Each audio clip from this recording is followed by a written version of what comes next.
Sur le grand pont, brillant dans les derniers rayons du crépuscule, se tenait un gars, pensant à sa vie insupportable et se préparant à y mettre fin. Divers souvenirs terribles d'échecs plus ou moins graves lui traversent l'esprit, l'un d'eux concernant sa vie scolaire. En raison de sa propre maladresse, ce type nommé Suichen a versé de l'eau sur sa camarade de classe, ce à quoi elle a naturellement répondu en lui criant dessus devant plusieurs de ses connaissances. Une foule d'écoliers parlent d'eux-mêmes, expriment leur irritation envers leurs camarades de classe et le traitent de monstre. Suichen se tenait là, la tête baissée, et à ses pieds se trouvait un seau dans une flaque d'eau, d'où la fille avait été arrosée. Lorsqu'il a tenté de se justifier en disant que tout cela était arrivé par accident et que le sol était glissant, la foule n'a cessé de l'insulter. Les étudiants traitent Suichen de menteur, disant qu'il fait toujours quelque chose d'étrange et prétendent ensuite que c'est arrivé par accident. La fille, s'essuyant la tête sous l'eau, dit également avec irritation que ce n'est pas la première fois, ajoutant que le gars est un perdant et porte malheur aux autres. La foule capte cette insulte, Suichen ne fait que la regarder avec peur et inquiétude. Le souvenir suivant concernait la mère du garçon, qu'il appelait également un perdant parce qu'il ne savait pas remplir correctement les documents et n'était pas entré dans un établissement d'enseignement.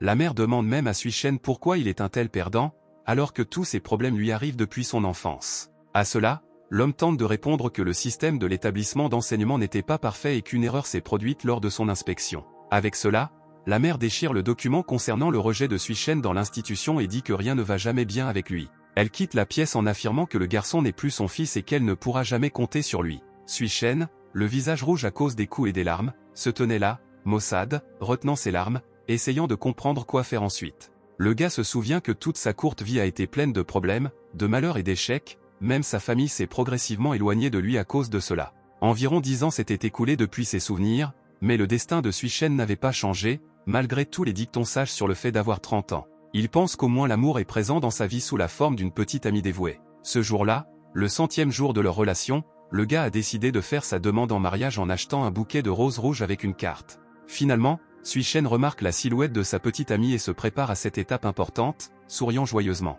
Mais soudain, le sourire heureux disparaît de son visage, il voit quelque chose de terrible, la peur dans ses yeux le fait se figer devant cette image. La petite amie de Suichen était accompagnée d'un homme en costume gris, qui la tenait dans ses bras et riait avec elle de quelque chose. Le couple s'est dirigé vers un taxi et l'homme a insisté sur le fait que la fille passerait une nuit inoubliable, mais elle l'a simplement traité de vilain garçon de manière enjouée.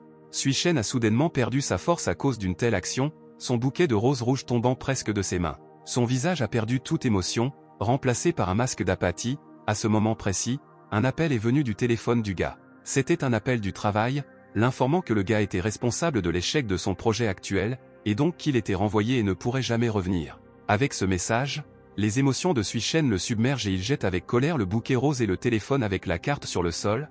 Il s'enfuit de cet endroit, de cette vie, pensant qu'il ne peut pas continuer à exister de cette façon. Et c'est à ce moment-là que Suichen court vers le pont et saute, pensant à quel enfer insupportable est sa vie. En atteignant l'eau, le garçon déploie ses bras et ses ailes, se préparant à accepter sa mort et à se libérer d'une torture sans fin. Suichen pense tranquillement que s'il touche le fond, tout cela finira par se terminer. Cependant, le garçon entendit un cri étouffé mais toujours fort, un appel à l'aide, auquel il ouvrit immédiatement les yeux. Pensant que quelqu'un était tombé dans l'eau et était en danger, Suichen a vu une fille juste au-dessus de lui dans l'eau criant à l'aide. L'homme a décidé de mettre ses tendances suicidaires de côté pendant un court instant et d'aider cette malheureuse femme, en protégeant l'air restant dans sa bouche et en se dirigeant vers elle.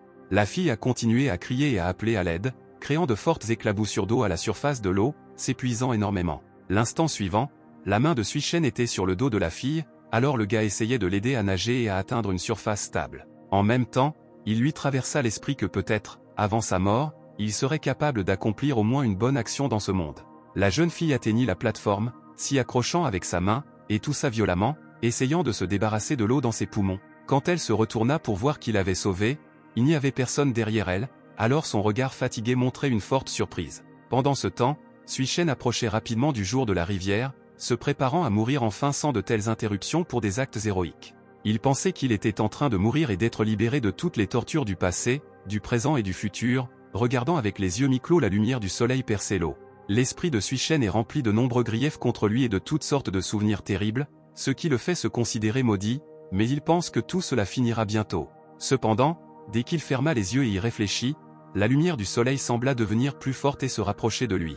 Avec une grande surprise, le garçon observa l'énorme source de lumière blanche qui traversait toute la matière de l'eau et niait les lois de la physique. Une silhouette masculine apparut devant lui, ressemblant à un fantôme géant au ton bleu-vert, auquel Sui-Shen pensa que c'était presque Dieu lui-même devant lui. En pensant à cela, il supplie calmement Dieu de l'aider si la malédiction est vraiment responsable de tous ses problèmes. Pendant ce temps, la voix électronique mécanique autour disait quelque chose à propos de l'activation réussie du système de vie idéal et de la liaison de l'utilisateur au système.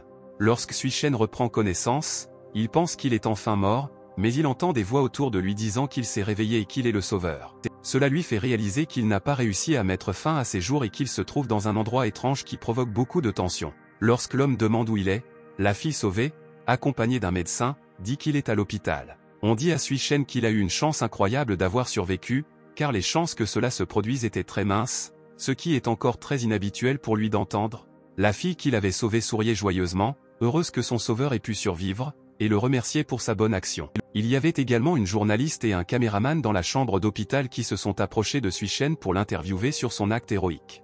Le gars regardait tout cela avec peur, réalisant qu'il ne se souvenait pas que quelqu'un le regardait de cette façon et pensant que c'était peut-être un tournant dans sa vie. L'instant suivant, un grand hologramme plat apparut devant Sui-Shen, lui envoyant un rappel du Perfect Life System, indiquant qu'il lui restait exactement 1 an à vivre. Quelques heures plus tard, l'homme rentre chez lui dans un grand et déprimant immeuble à plusieurs étages fait de blocs rouge-brun. Il entre dans son petit studio avec un minimum de meubles, une assiette sale près de l'ordinateur et du carrelage blanc sur le sol. De gros cafards bruns couraient autour de la table autour des miettes de nourriture, et sur le bureau, il y avait une photo encadrée de Sui-Shen avec sa mère lorsqu'il était enfant. Le gars enlève ses chaussures et pense que rien n'a changé dans sa vie après sa mission héroïque pour sauver une personne. Cependant, en se tournant vers la porte derrière lui, Sui-Shen se rend compte que certains changements sont encore inévitables. Le même fantôme vert de mer entre par la porte du studio, ses traits du visage simplifiés au maximum, rappelant un emoji. En voyant cette créature, Sui-Shen se rend compte qu'il s'agit du même type étrange qui s'appelle le système et qu'il a vu avant de se réveiller à l'hôpital. Le gars ferme la porte derrière lui et demande au fantôme pourquoi il ne lui reste qu'1 an à vivre, qui il est et quel est le système de vie idéal. Cependant, il ignore Sui-Shen, tournant toute son attention vers l'assiette presque vide près de l'ordinateur sur le bureau. Quelques secondes plus tard, le fantôme, avec une expression inchangée sur son visage, rapporte qu'il a identifié les restes de nourriture, parmi lesquels se trouvaient des morceaux de bœuf et des pommes de terre, auxquels Sui-Shen exige de répondre à ses questions. En entendant cela, le fantôme s'est transformé en une étrange matière semblable à un liquide ou à une boue et a proclamé le début de la réponse à la demande de l'utilisateur. L'appartement s'assombrit légèrement autour de Sui-Shen, ce qui faisait évidemment partie de la démonstration de son système de réponse aux 3 questions posées. Le système a décrit le dieu noir géant comme l'ombre du gars, affirmant qu'il était un dieu noir sanguinaire, impitoyable et sans scrupules dans sa vie passée. Les divers péchés de cette divinité provoquèrent la juste colère du ciel et le souverain céleste vainquit le dieu et prépara un châtiment sévère pour lui. L'ombre du souverain du ciel apparut devant Sui-Shen, affirmant que ses péchés ne pouvaient pas être pardonnés et que la quantité de chagrin qu'il avait apporté au monde était incalculable. Le Seigneur du ciel a dit qu'il enverrait Dieu dans 10 vies terrestres dans le monde physique, rempli de souffrance en guise de punition. Avec cette souffrance il devra payer pour ses propres péchés. À cela, le personnage ajoute que lorsque la 10e vie du dieu sombre prendra fin, le souverain des cieux lui-même le détruira pour toujours. Avec cela, la démonstration de l'histoire de Sui-Shen en tant que divinité maléfique était complète et le fantôme du système se rassemblait à nouveau. Lorsque ce fantôme s'est montré, il a commencé à raconter davantage l'histoire, affirmant que c'était la dernière 10e vie, et le souverain céleste a vu le repentir et a décidé de lui donner une seconde chance. Cette seconde chance est le système de vie idéal, et le fantôme en est l'incarnation, expliquant que Sui-Shen peut le considérer comme une intelligence artificielle.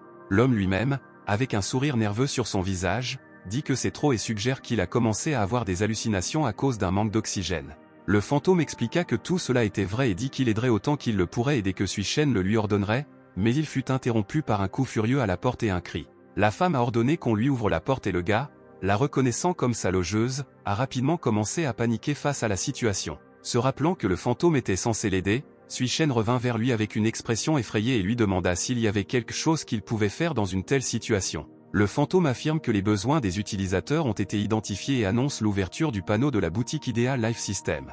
Le panneau ouvert affichait diverses maisons, actions et même avions, parmi lesquels le système lui demandait de choisir celui dont il avait besoin. Sui-Shen ne pouvait pas comprendre comment tout cela pouvait l'aider. Le gars ordonne donc au fantôme de choisir lui-même la combinaison de choses la plus appropriée à la situation, car le temps de réflexion est compté.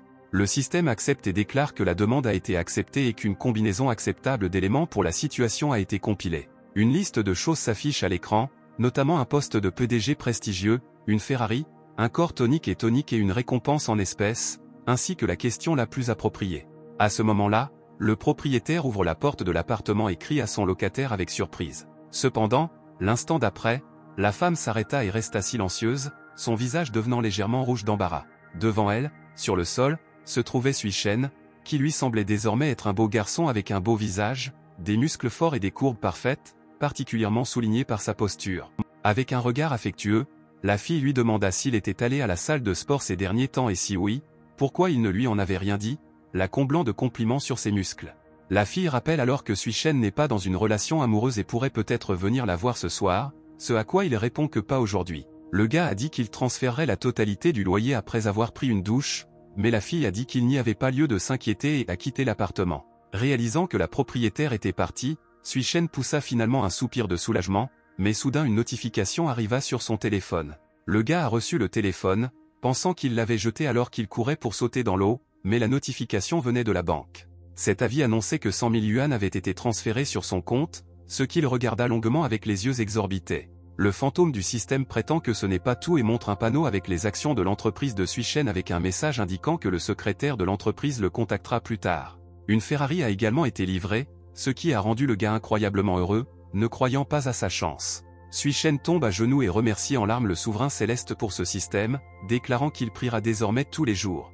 Le fantôme dit que le gars est trop pressé, car la présentation du système n'est pas encore terminée. Il affirme que le système est avant tout un défi, Sui Shen devra accomplir certaines tâches pour augmenter son niveau de vertu, ce qu'il n'a qu'un an pour faire. Lorsque l'indicateur de vertu atteint 100%, la malédiction du souverain céleste sera levée, mais si cela ne se produit pas dans un délai d'un an, le garçon mourra. À ce stade, le fantôme dit que la présentation est terminée, mais montre un dernier écran. En plus des informations générales sur les règles, une attention particulière a été accordée au fait que le niveau de vertu et de chance était réduit à 0 après avoir reçu les récompenses qui rendaient Sui Shen tendu. L'homme demande immédiatement au système si cette notification signifie que sa chance sera la même qu'avant la tentative de suicide. Le fantôme du système le confirme en disant que le niveau de vertu actuel de Sui Shen est nul. À cela, il ajoute que le gars doit contribuer un autre pourcentage de vertu pour activer le système de vie idéal, donc maintenant sa chance sera encore un peu pire qu'avant.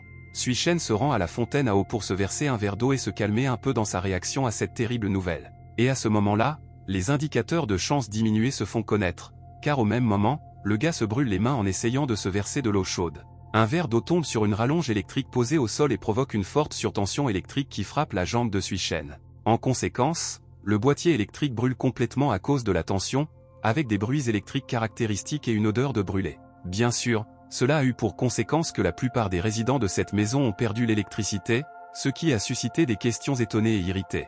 Deux hommes se sont approchés de ce boîtier électrique, l'un d'eux ne portant qu'une serviette, sortant apparemment de prendre une douche, et tous deux ont été surpris de voir à quel point le boîtier avait pu brûler. Lorsque Sui Shen sortit de son appartement, l'homme vêtu d'une serviette qui venait de se plaindre de qui avait pu faire ça tourna immédiatement son regard furieux vers lui. Le garçon a essayé de faire demi-tour et de partir, mais l'homme lui a ordonné de s'arrêter et de s'expliquer. Sui Shen s'est enfui, affirmant qu'il n'était qu'un passant, lorsque l'homme lui a demandé pourquoi il marchait furtivement et s'il était responsable de l'accident.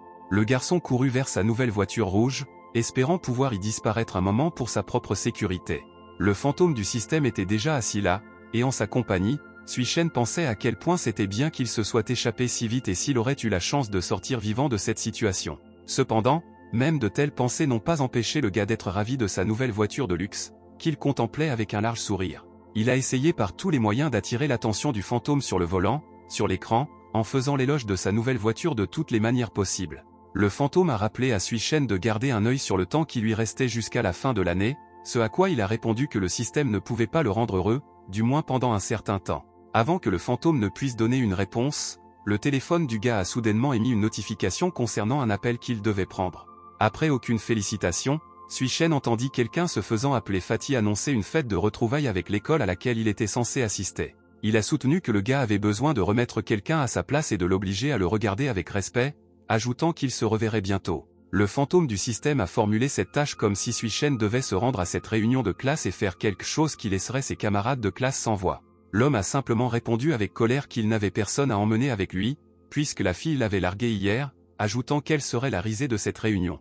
De plus, il se souvient que Sun Aoran et ses amis qui organisaient cette fête n'étaient pas très gentils avec lui. Le garçon se souvient des toilettes sombres d'une école et de 3 silhouettes devant lui, du sang de sa bouche, de la salive de quelqu'un d'autre sur son propre visage et de notes déchirées et sales. En fin de compte, Sui-Shen affirme que ces trois-là l'ont harcelé à l'école de toutes les manières possibles et désirées. Le fantôme du système a regardé le gars avec son visage caractéristique ressemblant à un emoji avec ses détails minimes pendant quelques secondes. Après cela, il a demandé à Sui-Shen si ce n'était pas une question de quelques minutes pour le moment, puisqu'il n'avait besoin que de remettre quelques sacs cadeaux pour montrer son nouveau statut. Et grâce à cela, le gars peut non seulement accomplir la tâche, mais aussi remettre ses anciens ennemis à leur place. Sui-Shen y réfléchit timidement, affirmant que son passé scolaire n'est pas le même que son présent d'adulte. Le gars prétend que tout ce que le fantôme a dit a maintenant du sens pour lui et dit qu'il devrait conduire en appuyant sur la pédale d'accélérateur de la voiture. Cependant, soudainement, la voiture ne bouge plus du tout, comme il s'est avéré un peu plus tard, le réservoir de carburant était ouvert, ce dont le fantôme du système n'a fait que rire.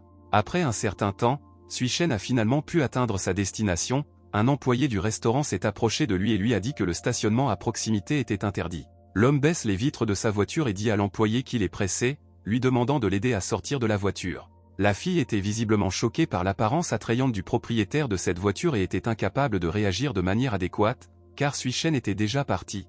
L'homme se présente et prend les mains de l'ouvrière pour lui remettre les clés de la voiture et déclare qu'il la lui laisse, et répond avec approbation avec un visage rougi par la gêne de la situation. Sui-Shen pense que c'est la première fois qu'il fait quelque chose comme ça et remarque qu'il n'est en effet pas habitué à ce genre de choses. Le fantôme du système demande au gars s'il connaît une capacité telle que le comportement du président, tenant un petit écran dans ses mains. Cet écran montrait un homme et une femme dans une pose élégante. Le système dit que Sui-Shen devrait s'en tenir à ce comportement pendant toute la soirée et ensuite tout se passera sans problème. Ayant rassemblé un peu son courage et s'étant dit qu'il pouvait tout faire, il se rendit dans la salle principale du restaurant, où ses vieilles connaissances étaient déjà réunies. Alors qu'il marchait vers le centre de cette salle, Sui-Shen pensait qu'il deviendrait numéro 1 s'il accomplissait cette tâche de retrouver ses camarades de classe. Le gars voit de nombreux visages familiers, réalisant qu'il devra désormais interagir d'une manière ou d'une autre avec tout le monde ici afin d'accomplir la tâche. Cependant, il ne sait pas comment interagir avec eux pour montrer son nouveau statut, simplement les approcher et parler d'argent et d'une vie luxueuse ressemble à une stratégie perdante.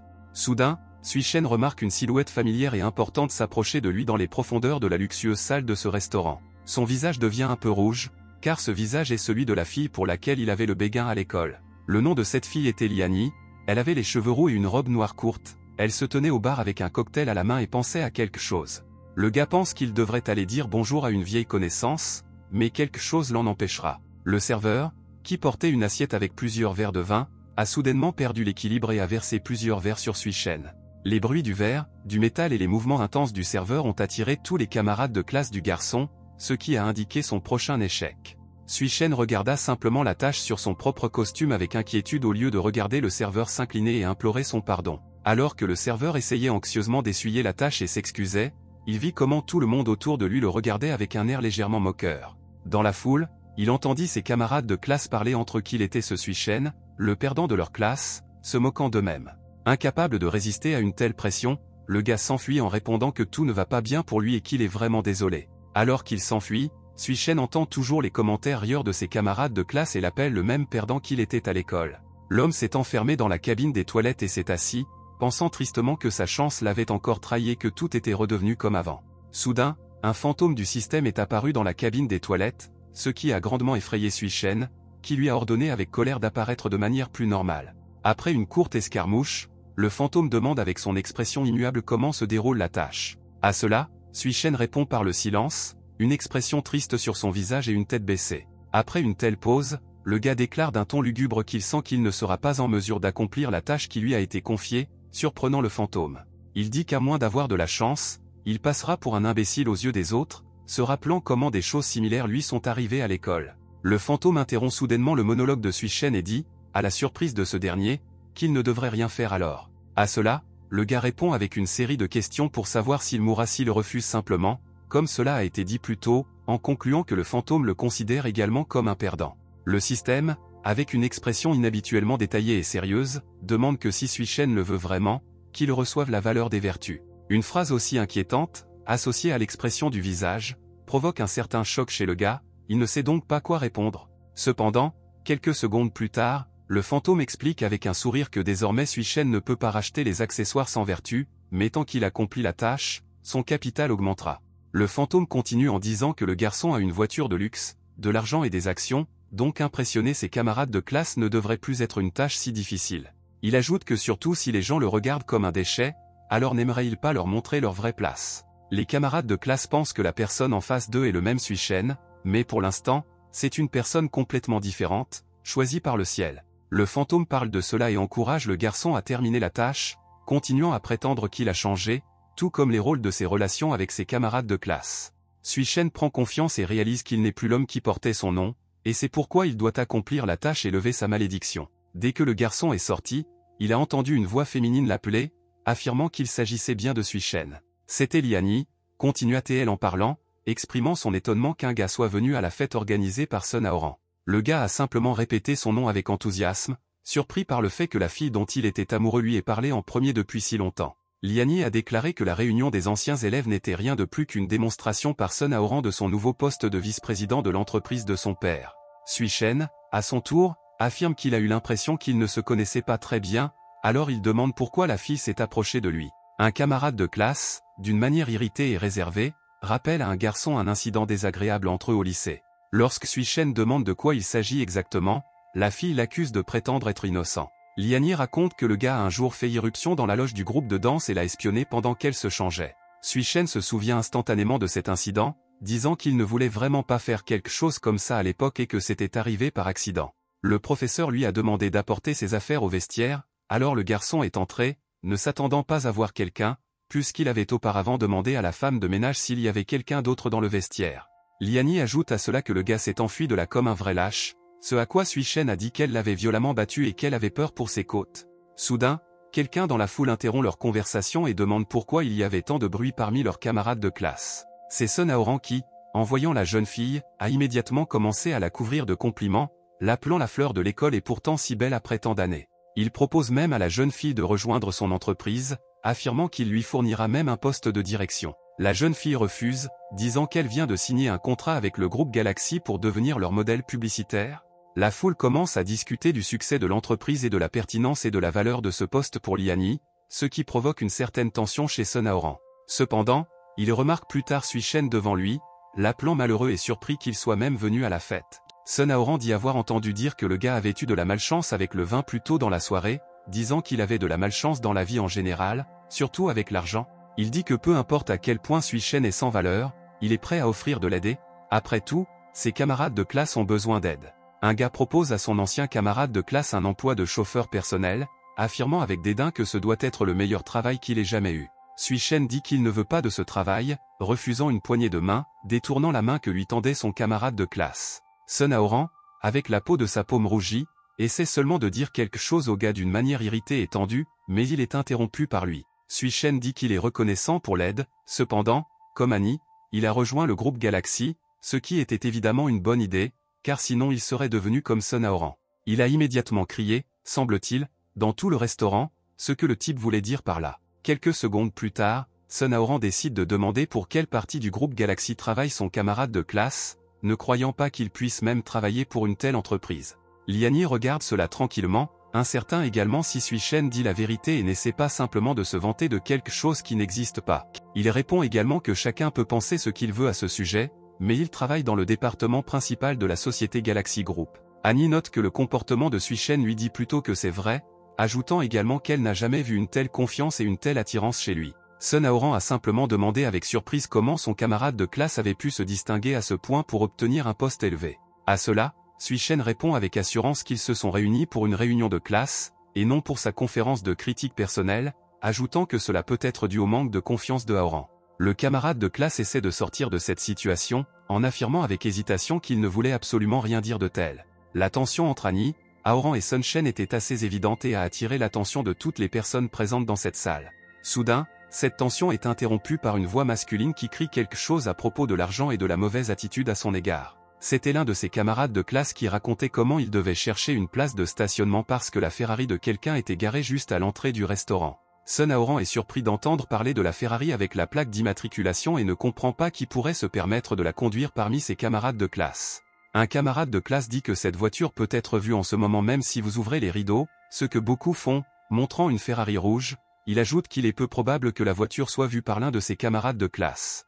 Les gens se sont rassemblés autour des fenêtres, discutant de la qualité de la voiture, de la fierté de son propriétaire et du fait qu'elle avait coûté environ 4 millions de yuan. Sun Aoran rejoint la conversation et dit qu'il ne s'agit pas d'une Ferrari ordinaire, mais qu'elle est fabriquée à partir de matériaux écologiques, ce qui augmente le coût de la voiture à 6 millions. Après cela, il dit que le propriétaire de cette Ferrari doit être vraiment riche, puisque cette voiture est 2 fois plus chère qu'une Maserati, ajoutant qu'il serait heureux de rencontrer cette personne. Pendant ce temps, Liani se tourne vers Sui Shen tandis que tout le monde continue de discuter de la voiture de luxe. Il est assis tranquillement sur une petite chaise, croisant les jambes et buvant du vin rouge. Sun Aoran tourne également son attention vers lui et dit que le gars a dû voir beaucoup de voitures de luxe alors qu'il travaillait chez Galaxy Group, ajoutant qu'il était intéressé à voir la propre voiture de Sui Shen. Pendant ce temps, le même employé qui a rencontré le gars pour la première fois à l'entrée du restaurant et qui le cherchait, l'appelant Monsieur Sui, entre dans le hall. Finalement, la fille le voit sur la chaise et dit avec un sourire qu'elle le cherchait depuis longtemps après cette rencontre. Elle s'incline et lui rend les clés de la Ferrari en disant qu'elle n'a jamais conduit une voiture aussi chère et qu'elle n'ose pas, alors elle lui demande de la garer lui-même. Cela provoque instantanément un choc électrique chez tous les camarades présents, qui sont incapables de réagir normalement aux connaissances qu'ils ont reçues. Sui Shen dit qu'il a déjà salué tout le monde, il ne voit donc aucune raison de garer à nouveau la voiture, alors il dit à la fille de s'occuper de ses affaires. Le gars qui parlait de la Ferrari au début serre immédiatement Sui dans ses bras, lui demandant quand il est devenu si chic, ce à quoi il répond que ce n'est qu'une voiture. Avant cela, il ajoute d'une manière quelque peu dédaigneuse que l'argent est quelque chose d'extérieur au corps, et que plus il est matériel, plus il est superficiel. Sui Shen dit finalement que peu importe combien d'argent il a, tout le monde ici est égal, et il n'utilise pas le statut pour diviser les gens en castes, tout en regardant Sun Aoran. Une foule de camarades de classe soutiennent le gars dans son discours, disant qu'ils sont vraiment plus importants les uns pour les autres que l'argent et lèvent leur verre à leur ami. À ce moment précis, un panneau invisible pour tous les autres apparaît devant Sui Shen avec une notification indiquant que la tâche qui lui a été assignée a été accomplie avec une récompense de 5% de vertu. La foule continue de faire la fête, un groupe de personnes propose de boire un peu plus, puis un peu plus, et toute l'attention s'est déplacée de Sun Aoran vers la nouvelle star de la soirée. Ce type se tenait sur le côté et maudit Sui Shen avec une expression irritée, disant qu'il verrait ce que l'avenir apporterait. Pendant ce temps, près du restaurant, dans la même Ferrari rouge, une fille était assise et diffusait, racontant la nouvelle à ses abonnés. Elle a déclaré qu'elle ne s'attendait pas à voir une voiture aussi luxueuse lorsqu'elle se promenait dans la ville ce soir-là, ajoutant que malgré le luxe, elle n'était pas si confortable à conduire. La jeune fille dit que même si elle n'a jamais conduit une voiture comme celle-ci, ses pensées n'auraient guère changé si elle avait eu cette expérience, que Sui Shen, qui venait de quitter le restaurant, avait déjà observé. Les commentaires ont averti Lisa, la streameuse, de l'homme derrière elle, mais elle n'a réagi que lorsqu'il s'est tourné vers elle, perdant son propre équilibre. Assise devant Ferrari, elle ne savait pas comment réagir à toute cette situation, tandis que Sui Shen, pour une raison quelconque, s'inclinait devant elle. Il s'est avéré qu'il a pris le téléphone de Lisa, en disant en plaisantant que la diffusion en direct était toujours en cours. Avec une tête triste, la fille se tourna vers Sui Shen, s'excusant et disant qu'elle ne voulait pas monter dans sa voiture. Après cela, Lisa, avec une expression triste sur son visage, demande au gars de lui rendre son téléphone. Sui Shen répond qu'il serait heureux de le rendre, mais demande ce qu'il doit faire au sujet de l'éraflure sur la voiture que la fille a laissée après sa chute. Le gars dit qu'il donne à la fille 2 options pour régler ce problème, la première étant une compensation monétaire, à laquelle Lisa répond qu'elle ne peut pas se le permettre. Sui Shen dit donc qu'il ne lui reste plus que la deuxième option pour résoudre ce problème. Après cela, il prend le téléphone et dit à la fille de monter dans la voiture, ce qui provoque beaucoup de commentaires de personnes très excitées. Lisa ne comprend pas ce qui se passe lorsque Sui Shen ouvre la portière de la voiture et la pousse à l'intérieur. En même temps, le gars continue de la filmer et de diffuser, la fille est effrayée et choquée par toutes ses actions. Sui Shen, regardant l'émission, dit que la popularité de la chaîne de Lisa augmente très rapidement. Après cela, il se met derrière le volant et place le téléphone dans une partie de l'écran de la voiture afin que l'écran de diffusion montre tout ce qui se passe et dit à la fille que les téléspectateurs aiment ce genre d'histoire. Lisa essaie de sortir de la voiture en disant qu'elle remboursera le gars, mais il l'arrête brusquement. Sui Shen saisit la main de la fille et la serre fermement pour qu'elle n'ose pas s'enfuir. Après cela, il demande à Lisa combien de dizaines de milliers de dollars elle peut se permettre de payer pour cette voiture. À cela, la jeune fille répond modestement et avec embarras qu'elle ne pourra pas payer une somme aussi importante. Sui Shen, avec l'approbation des téléspectateurs, dit que ce n'est qu'un voyage et qu'il a besoin que Lisa le ramène chez lui car il est actuellement ivre et ne peut pas conduire. Lisa demande si tout ce dont il a vraiment besoin, c'est d'être ramené chez lui, et est quelque peu surprise par une telle demande. Sui Shen répond avec approbation et lui ordonne de se dépêcher de procéder à l'exécution si elle ne veut pas payer de compensation. Quelques minutes après le début du trajet, la jeune fille lui demande nerveusement si elle conduit assez bien, affirmant qu'elle n'a jamais eu une telle expérience avec une voiture aussi chère. À cela, Sui Shen réagit avec colère et lui dit qu'elle en a assez, ce qui amène même la fille à craindre un peu pour sa vie. Le gars s'approche d'elle de manière indécente avec une expression mécontente sur son visage, à laquelle Lisa demande seulement avec enthousiasme ce qu'il fait. Alors que Sui-Shen s'approche davantage, il demande comment la jeune fille peut conduire sans porter de ceinture de sécurité, ce qui est suivi de commentaires inquiets des téléspectateurs, dont certains ressentent le besoin d'appeler la police. Après un certain temps, le policier a effectivement frappé à la vitre de la voiture. Au début, le gars ne comprenait même pas qui faisait ce bruit. Quand il a vu l'uniforme, il a eu très peur, et le policier lui a dit bonjour et lui a demandé d'éloigner la voiture. Après un certain temps, de manière étrange et incompréhensible, la voiture s'est retrouvée au poste de police. Il s'est avéré que Lisa avait abandonné Sui-Shen, le laissant dans cet endroit et s'enfuyant de l'homme suspect. Cependant, dès que le gars y a réfléchi, il a remarqué une note dans laquelle la fille a écrit qu'elle ne connaissait pas l'adresse où il vivait et l'a emmené à la police, indiquant également son numéro en cas d'indemnisation. Pendant ce temps, le fantôme demande à Sui-Shen ce qu'il pense des vertus, ce à quoi il répond qu'elles ne sont pas si difficiles à obtenir.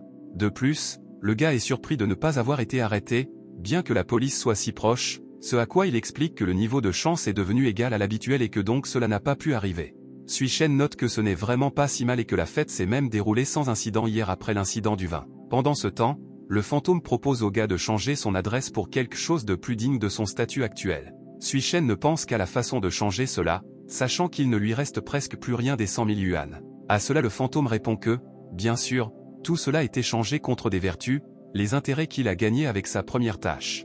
Après cela, il montre un panel d'exemples d'échanges qu'il a préparé en fonction des options d'échange disponibles pour Sui-Shen. Le gars regarde attentivement les options offertes par le système et commence à réfléchir à ses possibilités. On lui a présenté des villas luxueuses, de style moderne mais aussi celles qui semblaient appartenir à des monuments historiques remarquables. Chacun d'entre eux coûtait la totalité de son niveau de vertu, soit 5%, ce qui fit penser à Sui-Shen qu'une fois qu'il aurait acquis l'une de ces immobilités, sa chance disparaîtrait à nouveau. Le gars choisit quelque chose de légèrement différent, et le fantôme demande de montrer exactement ce qui a été choisi afin d'activer l'échange. Le système voit qu'il n'y a que 4 suites dans le district de Jianyang, ce que Sui-Shen explique comme un achat budgétaire puisqu'il ne dépense qu'1% de vertu. Le fantôme du système dit que dans ce cas, il devrait jeter un œil à la nouvelle maison du gars. La Ferrari rouge s'arrête et Sui-Shen a une expression légèrement tendue sur son visage à cause de ce qu'il vient de voir. Il y avait 4 gardes de sécurité en costume noir et lunettes de soleil debout devant la voiture, l'attendant apparemment. Sui-Shen se demande avec anxiété s'il a sous-estimé le coût d'un seul % de ses vertus lors d'un tel achat. L'un des gardes s'approche enfin de la fenêtre de la voiture et, frappant à la fenêtre, salue le gars. Ensuite, il prend le téléphone avec la photo du gars et demande si c'est monsieur Sui-Shen qui est devant lui. Le gars, un peu réservé, répond qu'il est celui de la photo et qu'il est ce monsieur. Les gardes sont tous un peu incertains car l'homme devant eux a l'air bien mieux que sur la photo, mais Sui-Shen les assure avec plus de colère de son identité. Par la suite, le gars et son entourage ont atteint les lieux, c'était un véritable domaine luxueux de style néoclassique. Garé à proximité, Sui-Shen a rencontré d'autres gardes et serviteurs à l'entrée de cette zone d'élite. Le vieux valet de pied s'inclina devant son nouveau maître et lui indiqua la direction dans laquelle il devait se diriger. L'homme conduisit Sui-Shen à travers une large allée pleine de sculptures classiques et de fontaines jusqu'à la grande entrée du domaine. Le domaine resplendissait de luxe, les murs étaient remplis de répliques de tableaux célèbres tels que la Joconde de Léonard de Vinci et la Nuit étoilée de Vincent van Gogh. Sui-Shen fut incroyablement surpris par une telle richesse et demanda à qui appartenait ce domaine. Soudain, il entend une voix féminine affirmant que cette maison a été préparée par le groupe Galaxy pour un nouvel actionnaire majeur. Plus tard, la jeune fille a reformulé sa déclaration de telle manière que le domaine appartenait désormais directement à Sui-Shen. Une fille aux longs cheveux blancs et portant un uniforme de femme de chambre a salué son nouveau maître, affirmant qu'elle était son majordome et sa femme de chambre personnelle. La servante s'inclina devant Sui-Shen et se présenta comme étant Carly. Pendant un moment, le cerveau du gars a cessé de fonctionner, incapable de résister à la beauté de la femme de chambre et au fait même qu'elle travaillait pour lui. Lorsque Sui-Shen reprit un peu ses esprits, il demanda immédiatement au majordome si elle était sûre que tout ce qui l'entourait lui appartenait. La jeune fille répond par l'affirmative, ajoutant qu'il y a 10 ans, le groupe Galaxy a construit un certain nombre de résidences similaires avec des équipes de gestion pour ses principaux actionnaires. Ensuite, Carly a applaudi, voulant montrer son équipe. Instantanément, Sui-Shen est entouré d'une douzaine de serviteurs en uniforme et s'incline devant leur nouveau maître. Après cela, ils se saluent à l'unisson et disent que tout dans ce domaine est la propriété du gars. À ce stade, le majordome de Carly décide d'ajouter quelque chose à cette déclaration et attire l'attention du maître. La fille prétend que, tout comme tout ici est la propriété de Sui-Shen, elle appartient également à cette catégorie. L'imagination débordante du jeune maître, bien sûr, ne pouvait pas résister à de tels mots, et son nez se mit même à saigner. Quelque temps plus tard, Sui-Shen se réveille dans la chambre de sa propre propriété dans des circonstances quelque peu inconfortables. Il était allongé sur les genoux de Carly, qui posa sa main sur son front et remarqua finalement que le garçon était réveillé. Sui-Shen se lève et demande ce qui ne va pas chez lui, ce à quoi la femme de chambre lui assure qu'il va bien, il était juste très excité et étourdi. L'homme retire des mouchoirs ensanglantés de son nez, pensant à quel point cette situation était gênante. Ayant repris ses esprits un peu, il demande au majordome quand il doit aller travailler au Galaxy Group. À cela, Carly demande seulement avec un certain étonnement dans les yeux pourquoi Sui-Shen a besoin d'aller travailler. L'homme demande s'il devrait avoir un poste dans l'entreprise en tant que l'un des plus gros actionnaires de l'entreprise. À ce stade, le majordome présente brièvement à Sui-Shen le système de l'entreprise, où les décisions importantes sont prises par les 4 plus grands actionnaires, les postes importants étant occupés par les actionnaires du conseil d'administration. Même si le gars appartient à ce conseil, pour le moment, la position qu'il est censé prendre n'est pas si pertinente, donc tout d'abord, Carly devrait faire quelques recherches auprès de l'entreprise principale et informer le gars plus tard. Lorsque Sui-Shen lui demande quelle est sa source de revenus actuelle, la jeune fille lui donne une carte de crédit qui lui permet de recevoir chaque année des dividendes d'actions. Le gars regarde la carte et pense que son argent pourrait soudainement disparaître à cause de la malchance, il doit donc trouver une sorte de source de revenus permanente. Il a instantanément une idée de la manière dont il doit dépenser ses fonds afin d'en recevoir régulièrement de nouveaux. Pendant ce temps, l'action se déplace dans le district de Jianyang avec de nombreux immeubles de grande hauteur où vivent heureux les gens de la classe moyenne. Kenny se promène dans ce quartier et parle à ses parents au téléphone du travail et de son frère. Sa mère fait pression sur elle pour qu'elle prenne une place en résidence lorsqu'il déménage pour étudier dans sa ville, la jeune fille tente de refuser.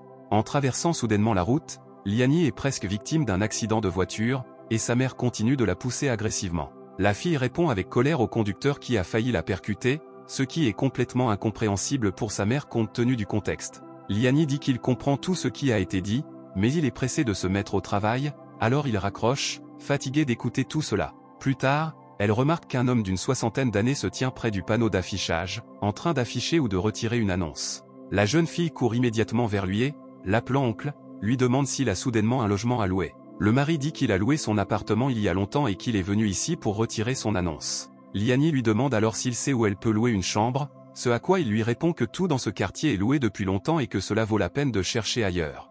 La jeune fille ne cède pas à son interrogatoire et dit que c'est très cher de chercher quelque part, ajoutant qu'elle est prête à louer quelque chose. L'oncle, avec une expression insatisfaite, note la persistance particulière de Liani. Il lui conseille finalement d'aller voir dans la zone arrière, mais la prévient que les chambres là-bas sont assez chères. La jeune fille s'approche du panneau d'affichage de ce quartier, voyant un homme à proximité, lui demande s'il a un logement à louer. L'homme, bien sûr, s'avère être Sui-Shen, qui a été surpris avec un élastique dans la bouche et un air surpris sur son visage. En le reconnaissant, Liani n'en croyait pas ses yeux et demanda à nouveau ce que le gars avait fait à son tour. Après un certain temps, la fille demande à Sui-Shen ce qu'il fait dans ce quartier et s'il vit soudainement ici. Il répond qu'il n'habite pas ici et qu'il est simplement venu publier une annonce de location dans la communauté de Jiangfu. Liani a rapidement jeté un œil à l'annonce et s'est demandé si le gars ne vivait pas vraiment dans ce quartier. Très méfiante envers Sui-Shen, la jeune fille lui a demandé où se trouvait sa voiture de luxe, ce à quoi il a répondu qu'elle était garée sur le parking car il n'y avait pas de place. Le regard de Liani montrait encore plus de méfiance, alors le gars le souligne d'une manière légèrement irritée, affirmant qu'elle ne le croit pas. Soudain, Sui-Shen reçoit un appel, accompagné d'une sonnerie et d'une forte vibration dans les poches de son pantalon. Il s'agissait d'un locataire potentiel qui demandait des renseignements sur le lieu, auquel le gars a répondu que la maison était toujours disponible, l'encourageant à vérifier la propriété potentielle. Après avoir raccroché le téléphone, Sui-Shen se demande pourquoi Liani ne le croit pas à propos de sa nouvelle situation financière. La jeune fille dit qu'elle ne s'attendait pas à ce que ce type devienne un agent immobilier, ajoutant qu'elle ne pensait pas être capable de travailler dans le secteur des services. Lorsque l'homme essaie de dire quelque chose, Liani prétend qu'il a probablement loué une voiture ce jour-là, disant qu'il devrait arrêter de faire de telles choses. Ce manque de reconnaissance provoque une grande colère chez l'homme, mais ses actions ultérieures en raison de cette colère semblent illogiques.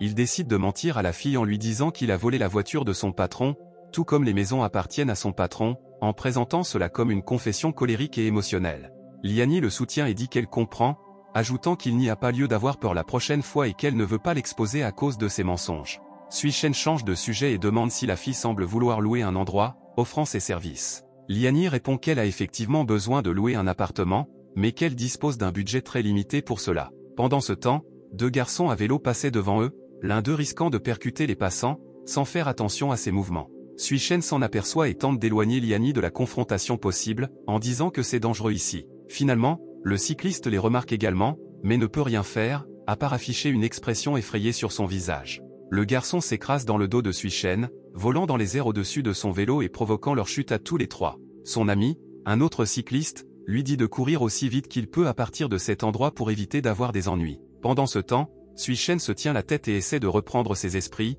maudissant le cycliste tout au long du chemin. Le fantôme du système apparaît et rapporte qu'en raison de l'attention du gars, son niveau de vertu a augmenté d'0,1%. Suishen remarque finalement Liani allongée sur l'asphalte à côté de lui et lui demande si elle va bien. À son grand regret, le gars a attrapé le sein de la fille avec sa main gauche et ne l'a pas lâché tout le temps, ce qui n'était pas de bon augure. Liani le traite d'escroc et le frappe au visage, tandis que la notification du système signale le calcul d'1% de vertu. Suishen essaie de s'excuser en disant que c'est arrivé par accident, mais la fille ne veut pas l'écouter. Quelques minutes plus tard, le gars revient vers elle avec de l'eau, des médicaments et des glaces, espérant ainsi compenser un peu sa culpabilité. Après cela, Suishen a simplement regardé Liani avec une expression très coupable, tandis que le fantôme du système se tenait simplement à côté. Le fantôme intervient finalement, disant quelque chose de douteux sur le fait que le gars n'a rien fait de mal et qu'il était meilleur dans sa vie passée. Cependant, le regard irrité de Suishen à son égard fut suffisant pour mettre fin à ce discours. Liani a décidé d'appliquer une bouteille d'eau froide sur sa jambe blessée pour la refroidir et soulager la douleur. Suishen, en regardant cela, dit qu'il a acheté l'eau pour qu'elle la boive, et que la glace était censée être une compresse froide. La fille, quelque peu irritée, répond qu'elle utilisera ces choses comme bon lui semble. Le garçon, entendant cela, met le médicament dans un sac, ce qui surprend un peu Liania. Suishen s'approche et demande la possibilité d'appliquer un médicament sur sa jambe en guise de représailles pour ce qu'il a fait. Il presse le gel dans ses mains et l'étale soigneusement sur la zone rougie de sa jambe, tout en la massant. Le gars dit que la fille devrait être patiente un peu parce que ça pourrait faire mal, mais elle le regarde simplement. Liani regarda Suishen et se dit à quel point il était beau, surtout dans le contexte d'un acte aussi gentil. Lorsque le garçon lui a demandé si cela s'était amélioré et si la douleur s'était atténuée, la fille l'a tranquillement confirmé. Le regard de Suishen s'attarde sur la jambe et son aura change légèrement, se transformant en un nuage noir. Le gars avec un large sourire agressif dit qu'il aimerait vraiment lécher ce pied. Cela fut bien sûr suivi de quelques secondes de silence entre Suishen et Liani, car ce dernier ne pouvait même pas imaginer une telle chose. Dès que la fille a repris ses esprits, elle a immédiatement donné un coup de pied au visage du gars, le traitant de pervers. Après cela, Liani est parti précipitamment, ce qui a été commenté par le fantôme, qui ne pouvait désormais plus voir les dégâts sur sa jambe. Pendant ce temps, Suishen s'apitoyait sur son sort, réfléchissant à la façon dont il pouvait dire quelque chose comme ça. Finalement, les larmes aux yeux et le nez en sang, il parle de la difficulté de traiter avec les filles. Le fantôme dit au garçon hystérique qu'il devrait travailler plus dur et plus assidûment, car son niveau actuel de vertu est négatif. Soudain, quelqu'un a décidé d'appeler Suishen, ce qui a brièvement interrompu les larmes du garçon. D'après la conversation, il était clair que c'était l'oncle Anne qui avait appelé, et le gars lui a confirmé son nom. Finalement, cet oncle a suggéré à Suishen d'aller à un rendez-vous à l'aveugle avec quelqu'un. Quelques heures plus tard, l'action se déplace à l'aéroport, où une foule discute avec enthousiasme d'une voiture de luxe et se demande qui est le conducteur. Ceux qui ont regardé dans la voiture elle-même ont vu une belle fille et ont noté sa beauté et son sens du style dans les vêtements. Mais soudain, l'attention de la foule s'est tournée vers la voiture derrière la jeune fille, ce qui a suscité une grande curiosité chez elle. Derrière elle se trouvait le conducteur d'une luxueuse Ferrari 488 rouge, qui était, bien sûr, Suishen. Soudain, deux voitures se sont arrêtées l'une à côté de l'autre sur la route et le conducteur a eu l'occasion de voir le propriétaire de la voiture.